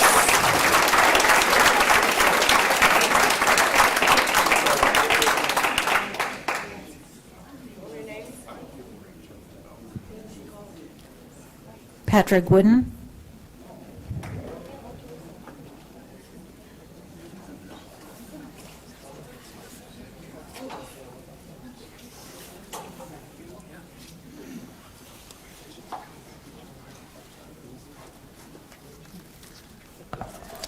Thank you for this opportunity to speak. And I want to take the time to first wish everybody a happy Jesus Pride Month. For the month of June, we have designated this month to Jesus Pride because we love the Lord and we believe in biblical principles. And we're glad to wish you a Jesus Pride as you wish the rest of us a Pride, happy Pride Month. Now, I'm standing before you today as a grandfather. I have wonderful grandkids. I have one who is in the age group of this book when Aiden became a brother. And when Aiden was born, everyone thought he was a girl. But once he came out as a trans boy, Aiden and his parents fixed the parts of his life that didn't fit anymore, and he settled happily into being himself. Aiden didn't feel like any kind of girl. He was really another kind of boy. Now, this book is for kids 5 years old, 6 years old, so forth and so on. And this book is available in 31 elementary schools in our county. This is garbage. And whoever is responsible for this ought to be ashamed. And I want to say this. There is a judgment day coming. But there is evidence that the God of the Bible is passing judgment. When God passes judgment, you know what he does? He gives people over to vile affections, vile thoughts, when they reject his truth and decide no matter what, they're going to believe what they want to believe anyway. You know what God says? He says, have at it. And it's evident that in many cases, I'm seeing judgment pass, because there is no way anyone in their right mind can argue that the things that we're hearing today that's being placed in our high schools, elementary schools, middle schools for kids to hear and read and practice has anything to do with making them better, making America better, making our neighborhoods better. This is trash. And I pray that to the extent that you can, you will rise up against this.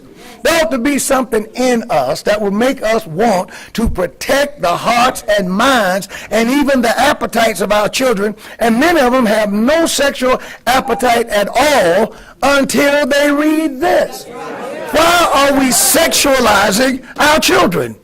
I'm as angry about this as I can be. And I pray that you will consider our words and give our children a chance. They're not sex toys, and they're not your kids. We want to leave raising the children to the parents. Thank you very much. Our next speaker is Dana Ramos, followed by Robin Livingston. Dana Ramos, followed by Robin Livingston.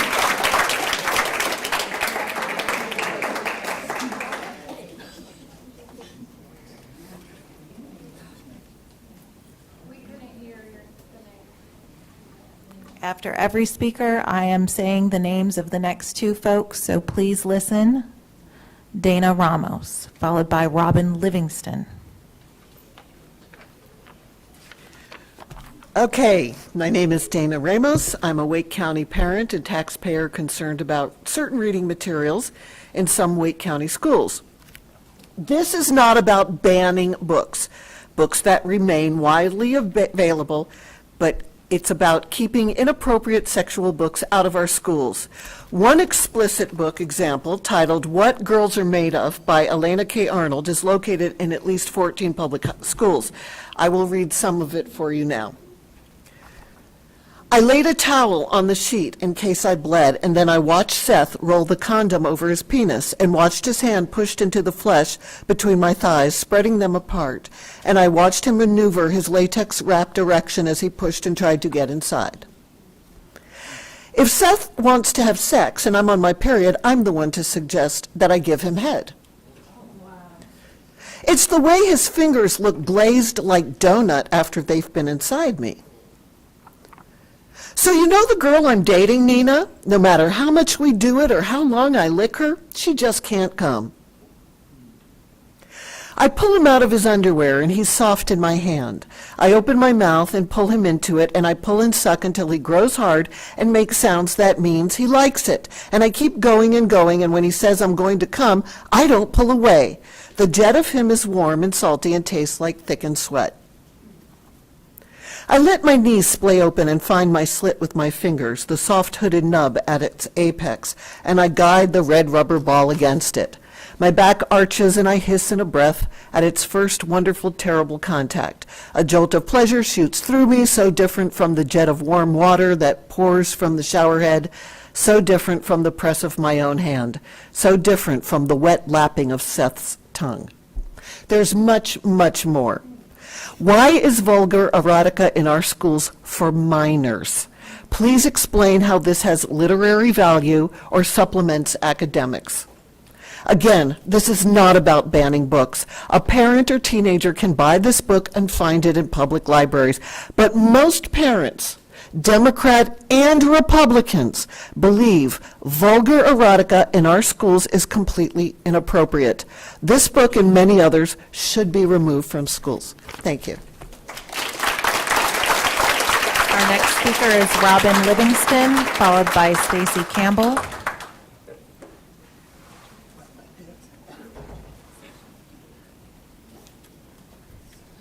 Good evening.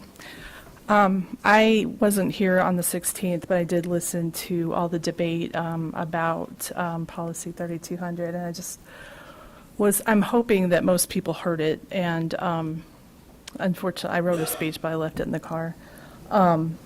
It felt like it was a really honest debate about balancing the legalities as well as the interest of students. I don't believe in censorship. It's very hard to follow some of this. We are not a Christian school, so people have different viewpoints, and while I'm uncomfortable with some of the material that is being read right now, I've read some of the books that have been on some of the banned book lists across the country. I don't find most of them too inappropriate for a high school kid. So I just wanted to let you know that I do support you all. I know these are difficult times, but I want to thank you for your hard work. Thank you. I want to remind folks to make sure that we can clearly hear speakers and to keep personal comments to yourself unless you are at the podium. Thank you. Our next speaker is Stacy Campbell, followed by Jim Walsh. And very quickly, at the beginning, I said we had 45 minutes and then we were going to get back to business. There is about 7 minutes remaining in that time. Good evening, everyone. I'm here to speak really quickly about my mother. She was a Wake County public school teacher in special education, 71 years of age. Her name is Paulette Brooks. And my mother turned down a position as a principal. She turned down a position on this very school board. She wrote final exams. She was a majorette coach. She worked at 3 different of the high schools. She trained countless teachers. She tutored. And when she retired, 6 months later, when she found out there was a shortage, she came back in and still taught until she died. I'm here because in February, I tried reaching out to the schools with phone calls, voicemails, and emails. And after a month of no response, of trying to retire my mother out, I had to go into the school. And when I went into the school, they didn't give me much help. Needless to say, on the 8th, I was able to change and submit the paperwork finally. And 4 days later, my mother passed away. And I was told by Ms. Shroud, in the HR office that even though it was submitted, the paperwork was submitted and the beneficiary said that it was not valid. It is 3 months later and I still holding the check, refusing to cash it until this is fixed. There was no verification given by the HR department by Ms. Sherrod when I asked her if there was a benefit for my mother or anything in place, because we didn't have all of the information, because in her final days she was unable to speak. After she told me that there was at least a $25,000 to $50,000 death benefit, I asked her, I let her know that I was going to have the funeral people give her a call. When they called, she gave them the automated system number. As a result, I had to cremate my mother and not bury her. I had to come out of my own pocket to take care of this. I don't wish this on anyone, especially when they're grieving their parent. I cannot understand how, if the paperwork was turned in 4 days before my mother's death, how it's not valid. As a community activist and ties through ABC 11, I promise you, I will not let this rest. With all this being said, I implore the board and petition you to make changes to policies, make sure people are trained properly. And not just that, why should teachers have to pay out of their own pockets for their own substitute teachers? You have to pay in order to have a day off? These things should not be like this. It is with a heavy, stressful heart that I am here, and I wish this on no one.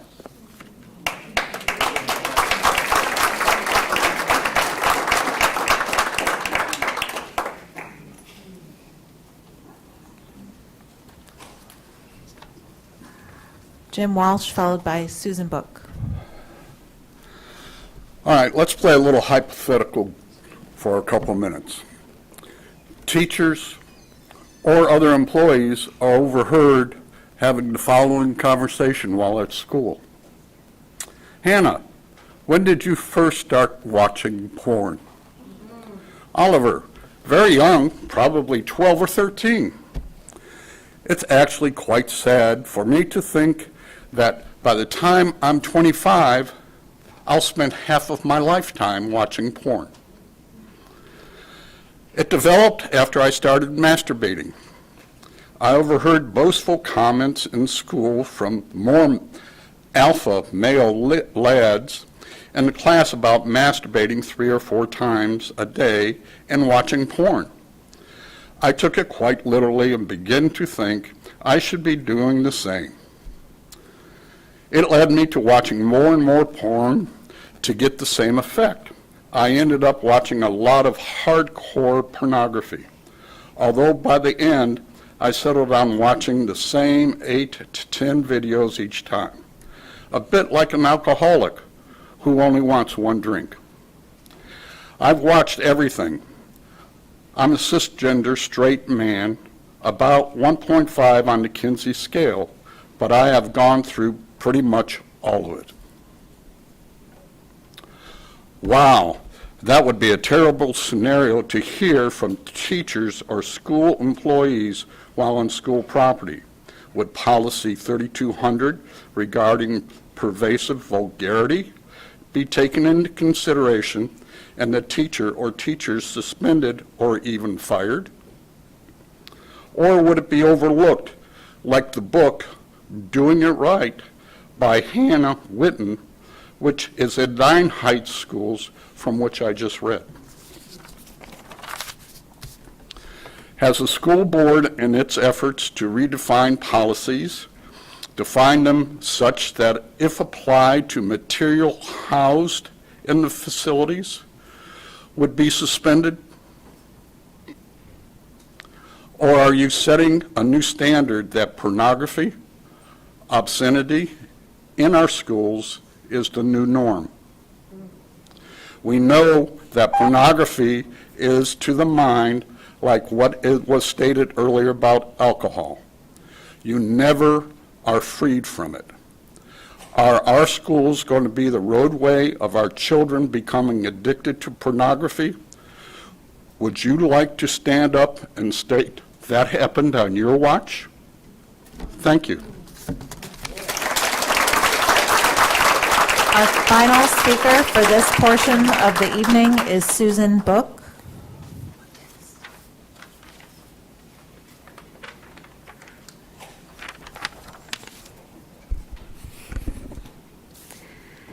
Every child deserves to feel safe, wanted, and to be given the opportunity to thrive. No child should live in fear at school or in our community. Every person working in our school system should feel safe and be given the opportunity to be themselves. It's June and it's time to celebrate Pride. It's June and we should be especially conscious, especially in our policy meetings, that our LGBTQ plus students and employees have the right to have safe existence. Safety, you see, is not SROs patrolling hallways. It is not just in how we monitor our entry doors. Real safety is about the resources and, most importantly, the relationships we build. Knowing that there is someone in your building who validates you is important for everyone.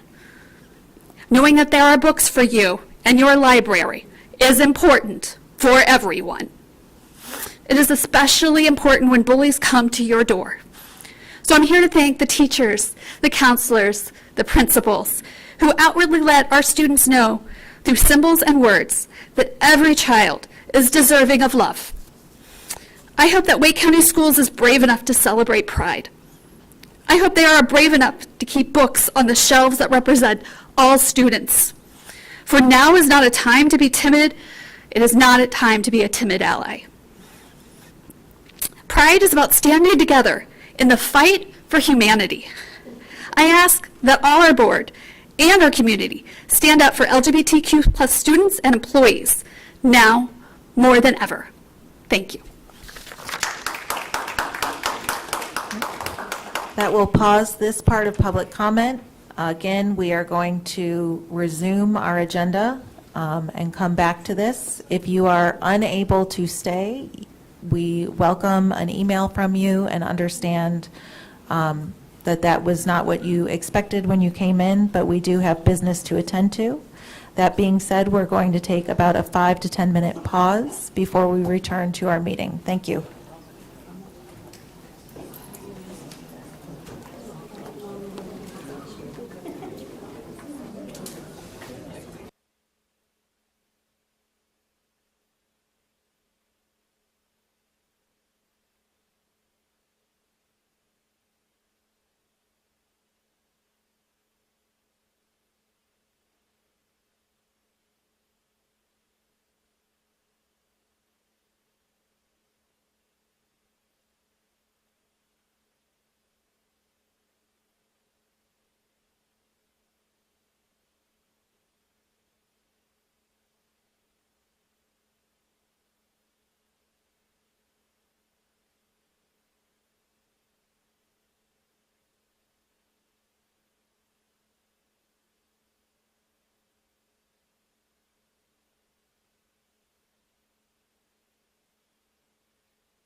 All right.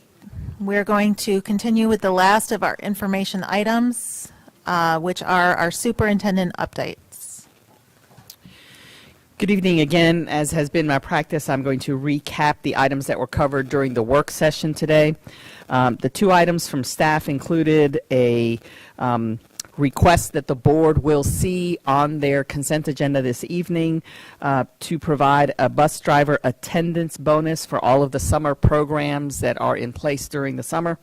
We had took some data from last year that showed that we need our bus drivers, obviously, to be regular for the summer programs for our students, and they were missing, and hopefully the attendance bonus based on a survey that was done will help support that. So the board will see that on their consent agenda this evening. The second staff item was an overview of the current WCPSS employee benefits that are available to employees of the district. This was done as a precursor for board approval that will occur later on in June or in July to approve a contract being awarded for non-required benefits after an RFP process was followed this past spring. The third item covered in the board work session today was a session with Dr. Pat Ashley on master board training to provide development and opportunities for the board to do assessments on how you guys work together and move forward, and lots of good discussion. Right. That was work session today. Thank you, Superintendent Moore. At this time, I'll take a motion to approve the consent items, which includes the bus driver summer raises as mentioned by Superintendent Moore, as well as approval of the naming of the Eastwake High School Gymnasium in memory of Coach Miriam Strickland. So moved. We have a motion and a second. Any discussion? All those in favor, please say aye. Any opposed, nay. We now move on to our action agenda, which begins with some items out of policy. The first being policy 4023-7233, pregnant parenting and lactating students and employees. For first reading, we have Dr. A.J. Mutillo to present. Superintendent Moore. Tonight I am bringing policy 4023-7233, pregnant parenting and lactating students and employees for first read. Just to review, the revisions that you see were suggested by staff. You'll see them in blue, and the North Carolina School Boards Association, you'll see there in red. Essentially, the law now requires lactation support for employees, which is addressed in red, and we've been providing support anyway, but now addressing it through law, we've expanded that support to include students and addressed providing space, time, and a complaint process, which you'll see addressed in blue. You'll see the legal references there have substantially increased also. We appreciate the policy committee. We reviewed this May 23rd, and they provided a couple suggestions that help strengthen our policy. So you'll see one at the bottom of page 2 in section C1, where we describe the space as well maintained. And you'll see the other at the top of page 4, where we've added and the student's counselor to the student complaint process. So like I said, we've reviewed this with policy committee on May 23rd and asked for approval of first reading tonight. Thank you, Dr. Mutillo. Ms. Johnson-Hosler? Chairman Haffey, I move, excuse me, that we pass the, policy on first reading. All right. We have a motion and a second. And again, Dr. Mutillo highlighted the discussion that happened in the policy committee meeting, which I'm sure Ms. Johnson-Hosler would reference if she. So if there's any further discussion or questions at this time, board members. All right, seeing none, all those in favor of passing this on first reading, please say aye. Any opposed, nay? All right. Thank The you. motion passes. We now move on to Board Policy 5020, Visitors to the School for first reading. And we have Russ Smith, our Senior Director for the Office of Security. Mr. Smith. Thank you. Good evening, Board Chair Mahaffey, Superintendent Moore, and Board of Education members. This evening, we're bringing to you for first reading Board Policy 5020, and you'll note that the revisions are noted in blue. The revisions were primarily aimed at providing clarity around the addition of our visitor management system and the work completed during our recent security assessments. The first iteration of the revisions was reviewed at the May 23rd Policy Committee, and additional revisions were made based upon recommendations from the board to include all reference to parent or parents, to include guardian and guardians, as well as a hyperlink to Policy 5015, school volunteers. Tonight, we request the board's approval for the first reading of Board Policy 5020, Visitor to Schools. Sir. Thank you, Chair Mahaffey. And I move that we approve this on first reading. Thank you, Mr. Smith. Second. All right, we have a motion and a second. Is there any questions or discussion? Yes, sir. Mr. Hershey. I just want to make sure that when the RMP is done, that and without knowing who has been spoken to yet, that we make sure that we are bringing in front office staff to weigh in on the procedures, so you get their feedback and their perspective of what is actually doable and what is not. That certainly can additionally be done. They were involved in the first steps of the process, and so they were. We did have those that were brought in, but we certainly can do that. Thank you. Anything else? All right. All those in favor, please say aye. Any opposed, nay? All right. Board Policy 5020 passes on first reading. Thank you, Mr. Smith. We now move on to Board Policy 7735, tutoring or providing services to students for pay, for first reading. And Dr. Mutillo will be joining us again.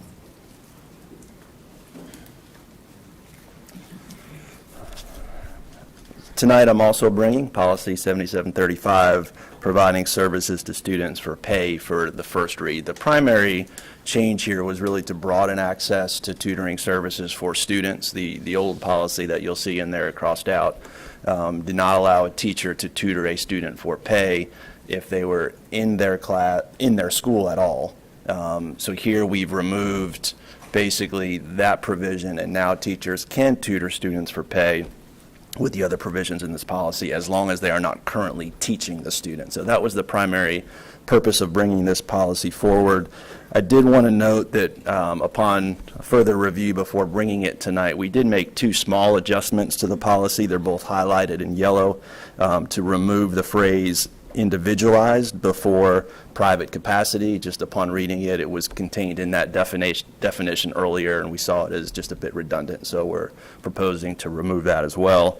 This policy was reviewed May 23rd, so tonight we are requesting approval on the first reading of Board Policy 7735. Chair Mahaffey, I move that we approve this on first reading as well, and thank you for the attention to detail of making that change. Yeah. All right, we have a motion. We have a motion and a double second. Any discussion, questions at this time, board members? All right, seeing none, all those in favor, please say aye. Any opposed, nay? Thank you, Dr. Mutillo. Thank you. Okay, we now move out of some things that are out of the Office of the Chief of Schools. I believe Miss Betty Parker will be joining us in order to discuss naming a new high school in Morrisville and the Research Triangle Park area. Thank you, Chair Mahaffey. On March 16th of 2023, the Board of Education acquired a 33.523-acre tract from Wake Technical Community College in Morrisville for its use as a small high school. On May 5th, the board also acquired an additional 2.5-acre tract from Morrisville for assemblage with that site. The school is currently slated for design to start in the fall of '23 and open in the fall of '27. Naming of the new H-14 high school is now required.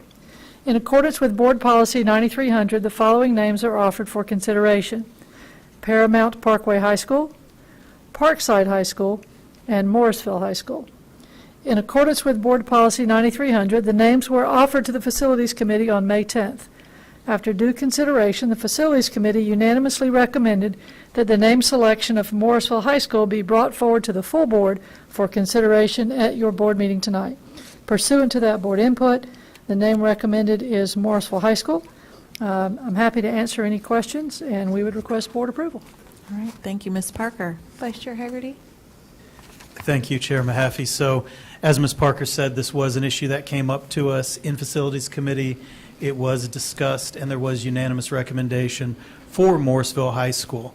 I do want to take this opportunity again just to really highlight the collaboration between the town, between our staff, the fantastic job our staff did in making a high school possible in an area where many experts thought we could not find the space, we could not get the footprint, we could not imagine how to put a high school in this location. And so it took a lot of creative thought, and there are so many people that are so very excited about this.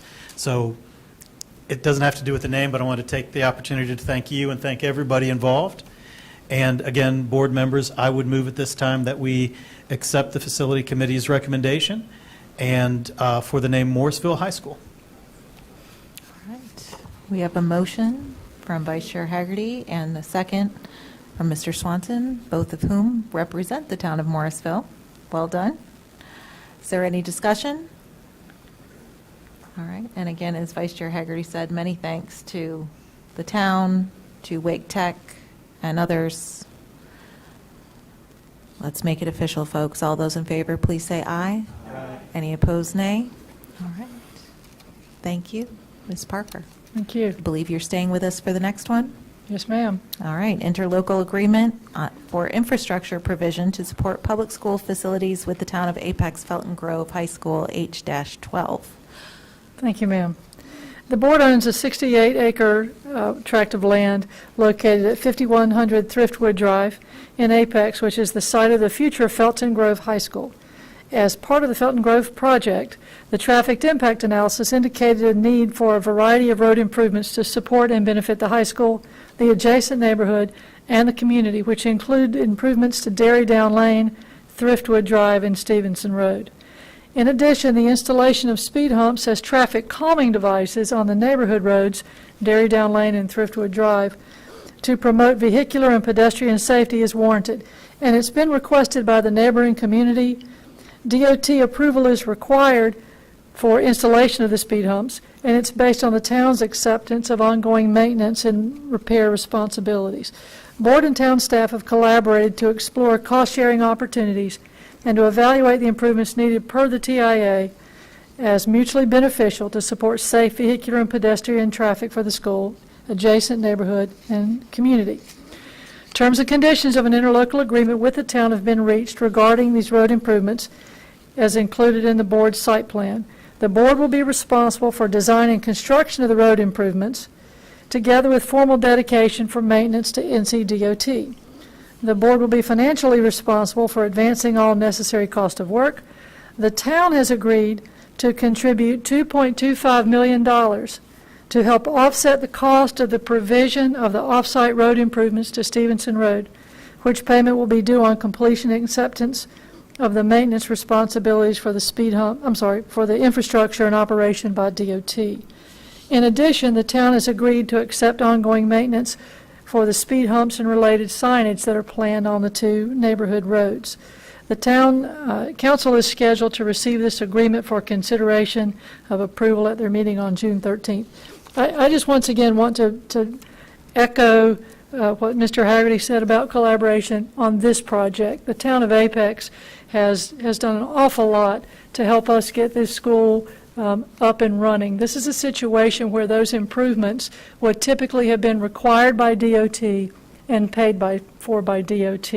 But the town, as well as the town of Cary, have recognized how critical this throughway is and how bad it would be if this traffic were not addressed with these improvements. And they have really stepped up. This contribution represents about a third of those off-site improvement costs. So I really appreciate the Manager Crosby, Assistant Manager Purvis, Russell Dalton in Transportation. Their whole team has just been wonderful to work with in helping us overcome these rather large obstacles. I'm happy to address any questions, and at the conclusion would appreciate your support of approval. All right, at this time, is there a motion to approve the interlocal agreement? All right, we have a motion and a second. Is there any discussion? I just want to say, again, Ms. Parker, thank you for your comments. I know that this has relied heavily on the town of Apex and the town of Cary to help get this done, as well as some folks from DOT. So thank you, and appreciate you and your team for sharing those comments, and please give our thanks as well back to the other municipalities involved. At this time, all those in favor of approval, please say aye. Any opposed, nay? All right, the motion passes. Thank you. Thank you, Ms. Parker. Okay. We have an item that was on the consent agenda. We asked for an update on. I believe Mr. Drew Cook will be joining us for the driver education contract with Jordan Driving School. Mr. Cook. Evening, Chair Mahaffey, Superintendent Moore, members of the board.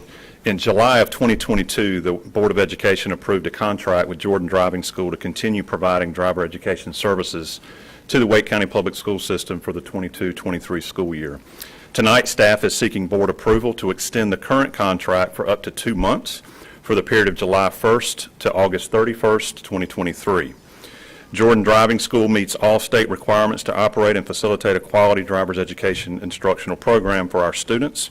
As we do each year with other district services and programs, we continue to engage in and review and evaluate system structures and needs related to driver education programming, and in doing so, we've determined that it is prudent to rebid the district contract at the end of this school year rather than extending it for 1 or 2 additional years as the terms of the contract agreement allows.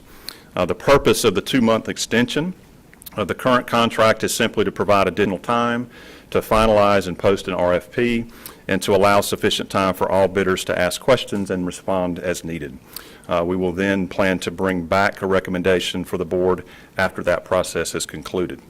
Some of you may recall that just last year in the spring of 2022, staff requested and the board approved an amendment to our contract at that time with Jordan Driving School for the purpose of repurposing funds for additional contracts with other vendors to address the behind-the-wheel backlog that had accumulated during the course of the pandemic. Those additional supplemental contracts with other vendors ran through September of 2022. For our newer board members and also for the benefit of the public, driver education training for our students consists of 2 parts. The first is a classroom instructional piece totaling 30 hours, typically 15 days at 2 hours or 10 days of 3 hours, depending on the structure. And there's also a 6-hour requirement for behind-the-wheel instruction aligned with statutory and DPI requirements. A backlog, and what we're referencing here, formed during the pandemic related to the required behind-the-wheel driving, primarily due to the period of time where the instruction, behind-the-wheel instruction, had to be suspended for an indefinite amount of time due to safety concerns, and also due to a lack of drivers returning to this work after the pandemic due to increases in pay opportunities, other market conditions, among other factors. At the present time, we continue to see an average gap of about 3 to 4 months between classroom completion and behind-the-wheel instruction, which, while that's down from the 6 to 7 month average wait time we were seeing in 21-22, is still above the pre-pandemic norm of typically 2 to 2.5 months, going back to 2020 and 2019 and before. It's also worth noting that the 3 to 4 month time frame is a district-wide average, and there is some variance, of course, across regions and schools, with some experiencing longer and some experiencing shorter delays and other in terms of the time between the classroom portion and behind the wheel. It is important to note, we believe that Jordan Driving School and our additional vendors that we contracted with on a short-term basis last year have worked hard to alleviate the backlog even as they continue, like many others, to experience higher vacancy rates and are operating with fewer staff than what would be ideal. That said, the district has and will continue, of course, to seek opportunities to strengthen and improve service delivery, program efficiency, and related processes, just as we do in every other aspect of our operation. So it's with that background and context in mind that staff is requesting approval of the contract extension with Jordan through August of 2023, and certainly happy to share additional information or answer questions that board members may have. Thank you, Mr. Cook. I had asked the superintendent to pull this because we often hear from parents about the lag, and I appreciate you taking the time to provide that update. At this time, is there a motion to approve this contract extension with Jordan Driving School? Thank you, Ms. Edmonds and Dr. Ng. Are there any questions or comments at this time for Mr. Cook? Yes. Ms. Caulfield. Thank you for that. I appreciate it. I know that they are doing quite a bit to kind of catch up, and I've had the pleasure of actually speaking with them on it as well. I know that they are still 4 months behind, and while they are limited with what they can do, they really are trying. I'm curious, as it goes with the bids, because we are talking about the contract, is it possible to have more than one until they're able to catch up, or a temporary bid with somebody else that could kind of help and move them along, or how does that work? Yes, ma'am. Thank you for the question. It's a good question. I think to answer it succinctly, the answer is yes. We are not we're not restricted to one bidder or one vendor. And so as we rebid the contract, I think that absolutely is a consideration and a potential option. It may or may not be one vendor, and as we did even last year in revising the contract that we had in place with one vendor, repurpose some funds to add an additional 2 vendors to help with that backlog. So that is certainly an option, yes, ma'am. Comment, if I could. Having a senior who has been trying to go through this process, the DMV is actually extremely far behind now that they changed it from 1 year back to 6 months. They've also added a limit that they are only taking by appointments before 11 a.m. So that actually is extending the time even further out.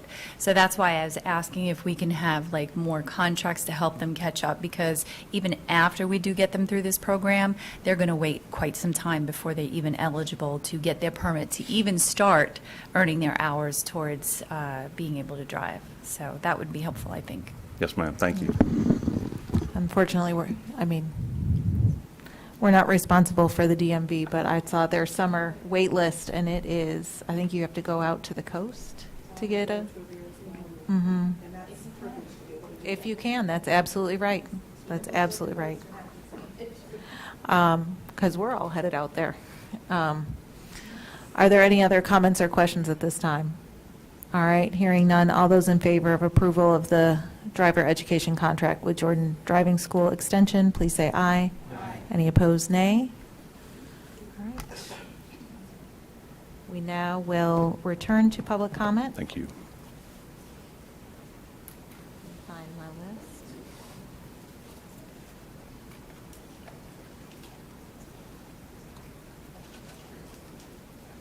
I would just like to reiterate, we're moving on to public comment, and speakers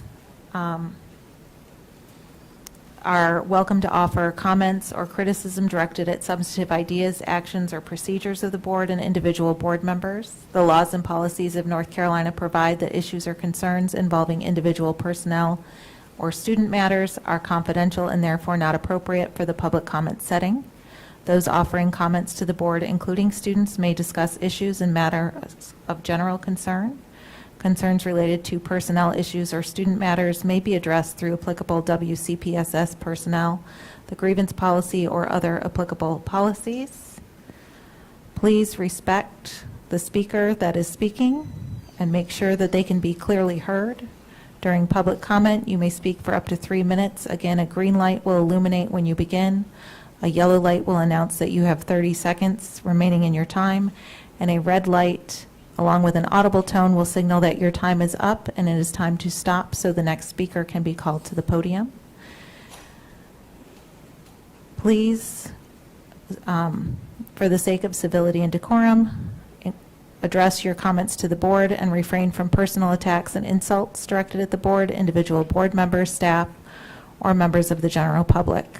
Remain at the podium during your speaking time, and again, if you have materials you wish to share with us, please hand it to the board attorney either before or after your comments. Our next speaker is Michelle Morrow, followed by LaShonda Williams.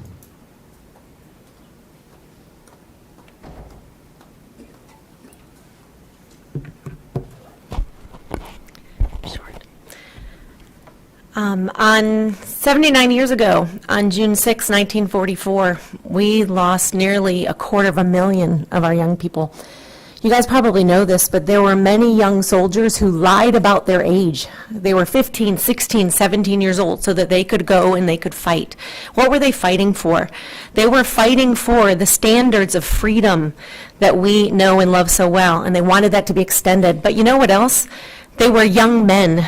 And they understood that being a man meant that being courageous is you run into the battle. You run into where there is danger. These men knew as they were going on these boats, they were running into gunfire. And they did so willingly because they believed in the country that we were in. And I will tell you, in the North Carolina Constitution, in Article 9, it says, education is encouraged, Section 1. Religion, morality, and knowledge being necessary to good government and the happiness of mankind, schools, libraries, and the means of education shall forever be encouraged. I know you guys are tired of us standing up here and talking about what is in our schools and what needs to be taken out. So could you just do it? Could you just focus all of your time on actually educating our children so that they're able to be critically thinking and mature adults? As a nurse, I want you to understand something. There is no pride in perversion. What we should be proud about is the fact that we are people of character. You talked today about Swift Creek Elementary or Middle School, wherever it was talking about the issues of character development. That is what we need in our schools. They need to know that they're responsible for themselves. They need to know how to think. They need to know that they are going to be able to compete on the global marketplace. We are not able to compete. We can brag all day long about how we have such high graduation rates, but last year 50% of those that graduated in Wake County schools could not pass their reading and math exams.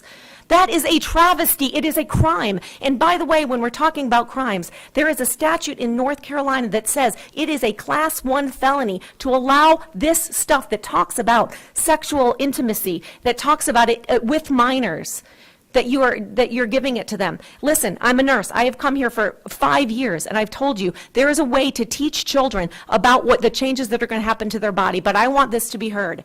All children are trans. They're transitioning from childhood to adulthood. They are the ones, there's no child that feels like a man or a woman. So allowing them to make decisions about their life or who they're going to love or to know about the lifestyle choices of adults is abusing the child's mind at that time. We should not be doing anything to our children to impede their natural progression of maturity.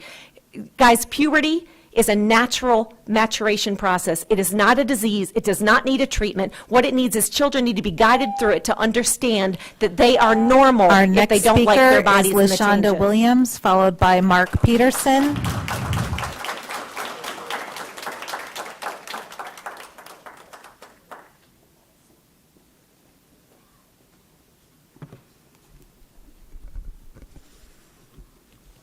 Good evening, and thank you for the opportunity to speak this evening. I am a wife of one and a mother of 4 with 3 under 3. I am also a proud aunt of 16 nieces and nephews, 6 of which are between the tender age of 4 and 15 years of age, which is generally the age range of children that are in elementary and middle school. Their topics of conversation range from recognizing sight words to critically thinking and analyzing scholarly articles. I must admit, at times, those scholarly articles, they can get sometimes in the weeds with data, but that's okay in comparison to how in the weeds some of these inappropriate books and materials get that are being considered to be made accessible to elementary and middle school children. I am a product of WCPSS. So this bothers me that sexually explicit books are made available to students, elementary students particularly. One in particular is entitled All Boys Aren't Blue by George M. Johnson, who is a journalist that self-identifies as queer and thought it necessary to write a book about how he became into knowing he was that way. So listen to this. The book in chapter 15 describes how he was sexually assaulted in the boys' bathroom at school and how he lost his virginity twice. I said how he lost his virginity. The only clean way to describe how you lost your virginity is to literally say, I lost my virginity. Anything beyond that is sexually explicit and inappropriate for an elementary or school-age student to read in his or her leisure, possibly and most likely without the parental consent. So I find it odd that as late as today, the state of North Carolina has a general statute numbered 115C-81.30 entitled Reproductive Health and Safety Education Provided by Local School Administrative Unit. So Clause A states that each local school administrative unit shall provide a reproductive health and safety education program commencing in the 7th grade. Materials used in this instruction shall be age appropriate for use with students. It says that one should teach that abstinence from sexual activity outside of marriage is the expected standard for all school-age children. Number 2, it says that you must present techniques and strategies to deal with peer pressure and offering positive reinforcement. Number 3, present reasons, skills, and strategies for remaining and becoming abstinent from sexual activity. Number 4, it says teach that abstinence from sexual activity is the only certain means of avoiding out-of-wedlock pregnancy, sexually transmitted diseases when transmitted through sexual contact, including HIV and AIDS. And the list goes on. And it requires parental consent. So if that is the policy for sexual education, then certainly there should be some policy where parents are required to give consent to the materials checked out by their children from the school, or even to have a voted say as to what books are put in the media center. Our next speaker is Mark Peterson, followed by Jennifer Labs. I'd like to start off by commending all of you for the work that you've done so far this year. I've watched some of your discussions amongst yourselves, and I get a ray of hope seeing you hash out things and debate issues. And I'm also very happy to see that we have a proud Christian, a bold Christian, who is not shy about asking for prayer for those who need it. I'm a little concerned about something I heard earlier tonight. The public comments section began with an announcement that no one had signed up for an agenda item. I signed up for an agenda item. I've asked others if they signed up for an agenda item. Would everybody who signed up for an agenda item please raise their hand? I want to know. No, well, I won't know. This is a rhetorical question. I'm going to give the chairman the benefit of the doubt that maybe she didn't know that what she was telling us was not true. But when this happens, we lose trust and faith in this school board when we are told something that is flat out false. We signed up for agenda items, but we're told no one did.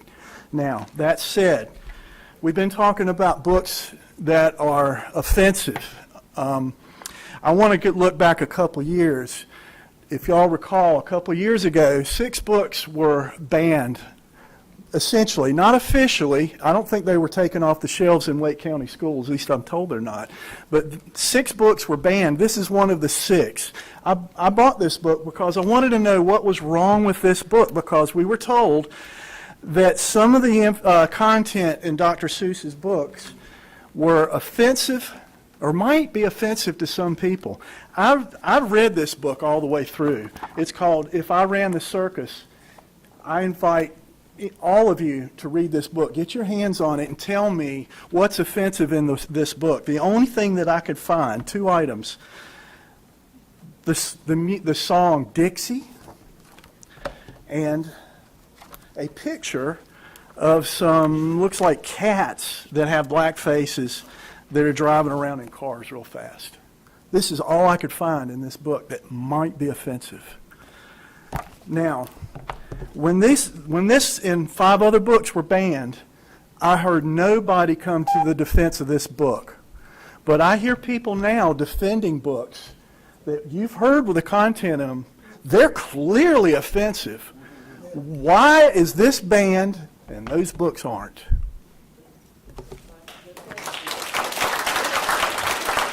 Our next speaker is Jennifer Labs, followed by Tess Boade. Jennifer Labs, followed by Tess Boade.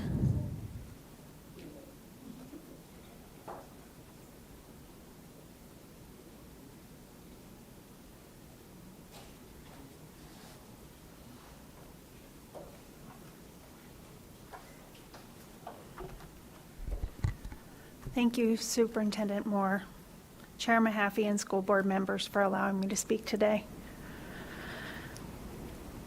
My children, my husband, and I moved to Wake County over a decade ago, intentionally because of Wake County Public Schools. My husband's a teacher. My 2 children are in elementary school in a school downtown. At a school book fair that I was volunteering at 4 years ago, my friend Heather Scott and I were talking, and we talked about something we were really passionate about, which was schools. It was really hard for me to hear that about her family today. So thank you for sharing, and thank you guys for putting her and her family in your prayers. So I've been following the school board meetings ever since. I've listened to them. And I got brave enough last time to come and actually sit. And I'm glad I have, because things have changed since I was a child going to school. And you know what? That's a good thing, because there are many highly qualified people that go into careers dedicating their lives to serving our children, and that is so important. I love Wake County Public School System, and I want it to continue to grow stronger. My reason here for commenting today is that I want to tell my support for having all of the positions filled with highly qualified adults in our schools. I think that will really help keep our schools strong. I know that the pandemic was a bit difficult on a lot of people, and I know that many decisions that you guys have to make, there aren't A or B answer. There's always somebody that will be disappointed or feel bad, but I implore you as school board members and elected officials, look at the good and how you can work together to keep it strong. I will end by saying, I walked into the kindergarten room of my children for the first time, and they said, "Tell your feet to walk." And I'm like, what is that? Tell your feet to walk? I'm like, it was instead of telling the kids, no running. Well, if you hear the message differently, if you tell your feet to walk, that is such a different way to go about doing things. Our next speaker is Tess Boade, followed by Marlenas Hernandez Novoa. Is Ms. Boade still here? Marlenas Hernandez Novoa, followed by Amy Marshall.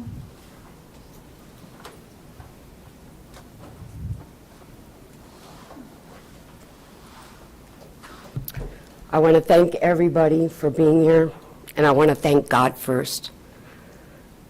I still can't believe that I'm alive here in this world. I live in Wake County, and I'm disgusted with the school system. I pay property taxes and state taxes, and I'm more disgusted that I am on the streets as a frontline paramedic and a firefighter risking my life while everybody sits here. Kids or no kids, I have 4 kids.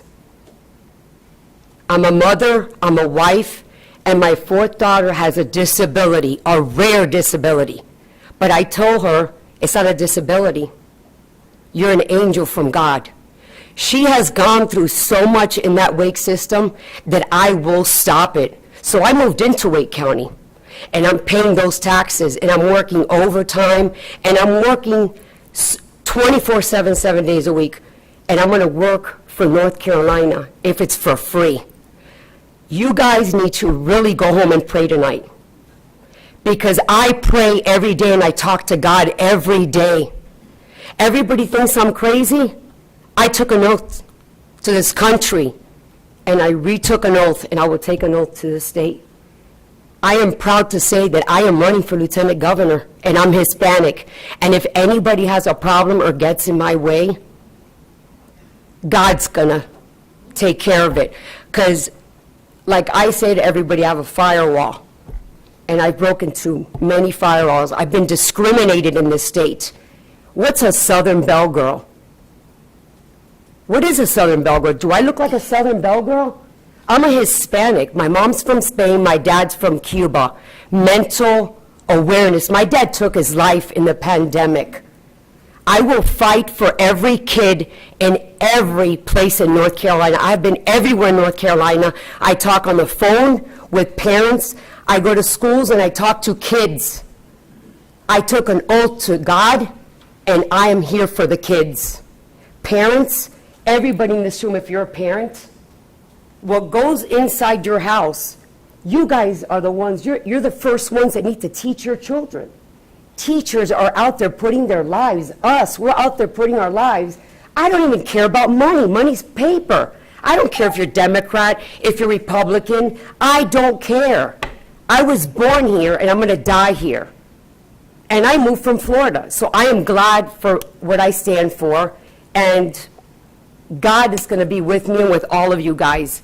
And please pray. Pray every day more and more. I thank you, and go with God. Thank you so much. Amy Marshall, followed by Margaret Hamilton.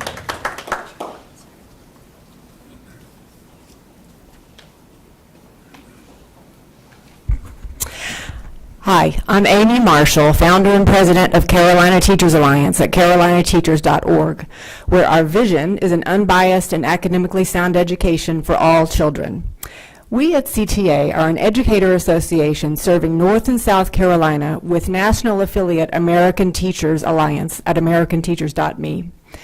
We're a 501c3 public charity, nonpartisan, nonprofit organization.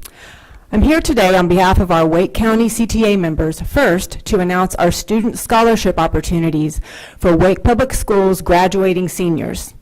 CTA is providing a total of $900 in scholarships to 2 students, and the application period is open until June 23rd. We are offering first a Hometown Heroes $400 scholarship to seniors who are children of U.S. military members or police officers. We're also offering a $500 members-only scholarship to a child of CTA school staff member. GPA requirements for those are 2.75 for each scholarship. I have a flyer for each board member, and if you could pass on the info to your district principals, we'd appreciate it. Students may visit carolinateachers.org to apply. The second reason I'm here tonight is regarding your proposed changes to Policy 3210 regarding the objections to instructional materials. The board's proposed policy changes would block parents from objecting on previously approved material, which is unconstitutional. Parents must be able to object to curriculum. Additionally, the board's proposed changes to 3210 would place the decision-making authority about whether a book is obscene or not with children, which is not only morally wrong, in this case, it violates North Carolina child exploitation laws, namely Statute 14-190.17, second-degree sexual exploitation of a minor. That statute states a person commits the offense of second-degree sexual exploitation of a minor if he or she distributes, transports, exhibits, receives, sells, purchases, exchanges, or solicits material that contains a visual representation of a minor engaged in sexual activity. Violation of this statute is a Class E felony. There's no question that Wake County Public Schools is already in violation of the statute. But by allowing retention of the pornographic books in the schools that contain images depicting oral sex between minors, putting children in charge of reviewing pornographic books is irresponsible and a dereliction of duty. The innocence of children must be protected.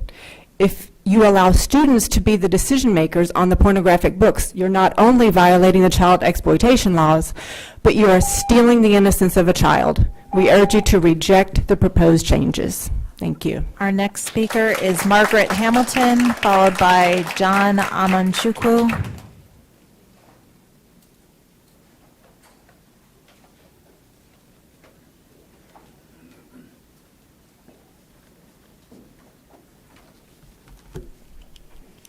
Hello. I'm here to speak on behalf of our younger children and their academics. This book, It Feels Good to Be Yourself, which has an oxymoronic title based on its content, can be found in 26 elementary schools. It is geared towards K-2, and as Macmillan Publisher says, it basically is geared toward ages 4 through 8. It introduces 4 different characters with different gender identities. It makes it seem as if gender is an imaginary concept that can be changed on a whim, when the truth is gender is factual. You're either a boy or a girl. And gender identity, what you see yourself as, that's imaginary. Well, let me read you a couple of things. First character is Ruthie. She's a transgender girl. That means when she was born, everyone thought she was a boy until she grew a little older, old enough to tell everyone that she's actually a girl. Then there's her brother, Xavier. Xavier is a cisgender boy. Which 4 through 8-year-old knows what cisgender means? Can they spell cisgender? That means when Xavier was born, everyone thought he was a boy, and as he grew older, it turned out everyone was right. He was a boy. Then there's Alex, the friend. Alex is both a boy and a girl. Then there's JJ. JJ is neither a boy nor a girl. Ever since JJ was very little, they never felt exactly like a boy or girl. They just felt like themselves. This is JJ's gender identity. Some kids feel like girls. Some kids feel like boys. Some kids feel like a little bit of both. Part boy, part girl. Reminds me of that old commercial. Sometimes you feel like a nut, sometimes you don't. Is that okay? Some kids don't feel exactly like a boy or a girl. They feel like neither. Some kids feel that their gender identity isn't always the same. It's often changing. So now are we endorsing schizophrenia? What are we doing? Whether you feel like a boy or a girl or neither, if you describe yourself another way, that is your gender identity. When does this foolishness stop? When you shroud lunacy, insanity, or fallacy in colorful words and pictures to be read to young children, you have created an unsafe environment, since we're talking about safe environment, right? Where does it stop? At this tender age, our children should be learning their ABCs and 1, 2, 3s. Who authorized this? Who told you that you are God? Who gave you permission to tell our children who they are and who they're supposed to be? This is intentional and evil at its core. Get back to what you were elected to do and formally educate our children, not indoctrinate them with left-wing ideologies under the guise of providing a safe and welcoming space. Hear us clearly. We will not surrender our children. Leave our children alone.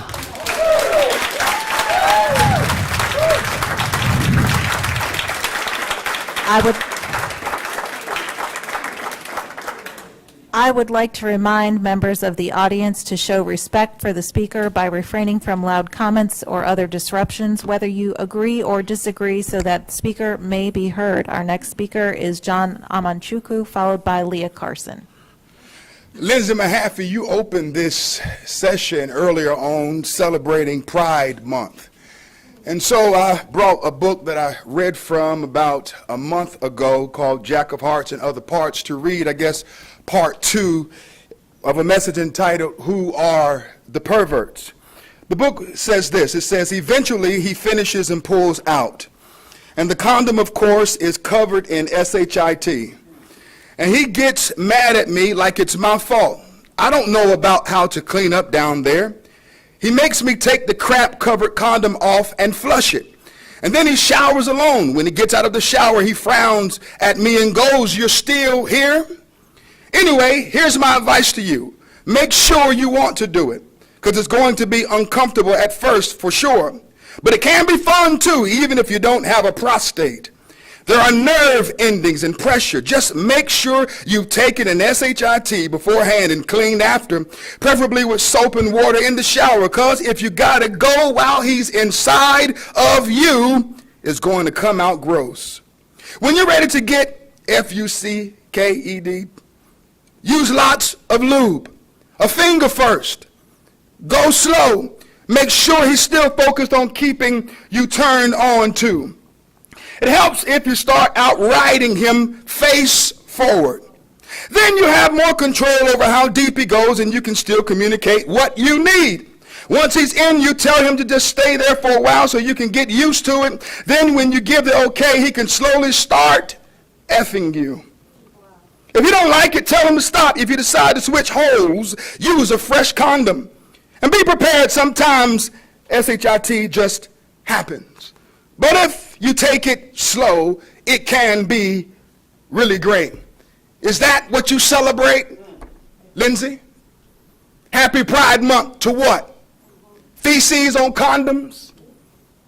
Stimulating prostates, whether you have one or not? Is that what you condone? Is that what you celebrate when you acknowledged Pride Month? Be it known today that Galatians chapter 6 verse 7 says, "Be not deceived. God is not mocked." You can't laugh at him. "Whatever a man sows, that shall he also reap." And the operative word is that. You sow this filth to children, Lindsay, and you're going to reap it. If you celebrate Pride Month and push this filth on kids, you're going to reap it. It's going to be more terrible for you because you are of age. You're adults. You know what's right. You know what's wrong. Tyler, you're going to reap it if you say nothing and only speak about the black issues. You're going to reap it, brother. Monica, you're going to reap it if you say nothing about it. And you know in the black culture, we don't even condone this stuff. We fight against it. Our next speaker Stand for is truth and Leah stand for what is Carson, right. followed by Renee Seckel.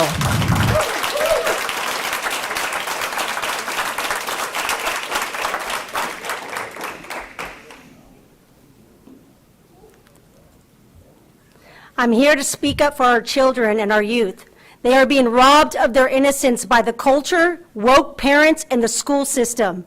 They are being taught and pushed an over-sexualized indoctrination that tells them that they are a mistake and the wrong gender. That's a lie. They are also surrounded by adults that are celebrating pride instead of humility. LGBTQ makes up of only 3% of the population, but it's being pushed as if they are the majority, while the majority are being mocked and dismissed. We are already seeing the effects of this push. Young children and the youth are depressed, suicidal, and confused more than ever. I have recently heard countless stories of young trans adults who regret their decision and are now dealing with lifelong consequences. Consequences from cutting off their body parts, blocking their natural growth and development process, getting several irreversible surgeries, and taking lifelong medication. They now deal with mental torment, depression, and suicidal thoughts, all because they were taught to hate their God-given genders. The children's books, as you heard today in the public libraries and schools, are explicitly teaching kids how to have sex and to question who they were born to be. It is scientifically proven that our brains do not fully develop until we are 25 years old.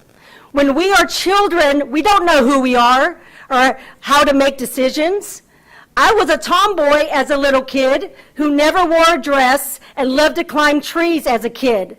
And I'm so grateful my parents and my school did not tell me I was the wrong gender and change my gender, because I love being 100% woman.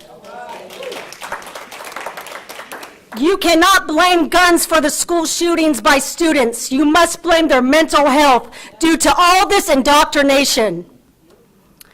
Growing up, I never heard of school shooting until Columbine happened. That was the very first time you heard school shooting. Now it's become the norm. This agenda targeting our children has to stop before we have a world filled with hopelessness. Our next and final speaker of the night is Renee Seckel. I'm not sure how to handle this, but could we ask the speakers to pick up their trash first? Thank you.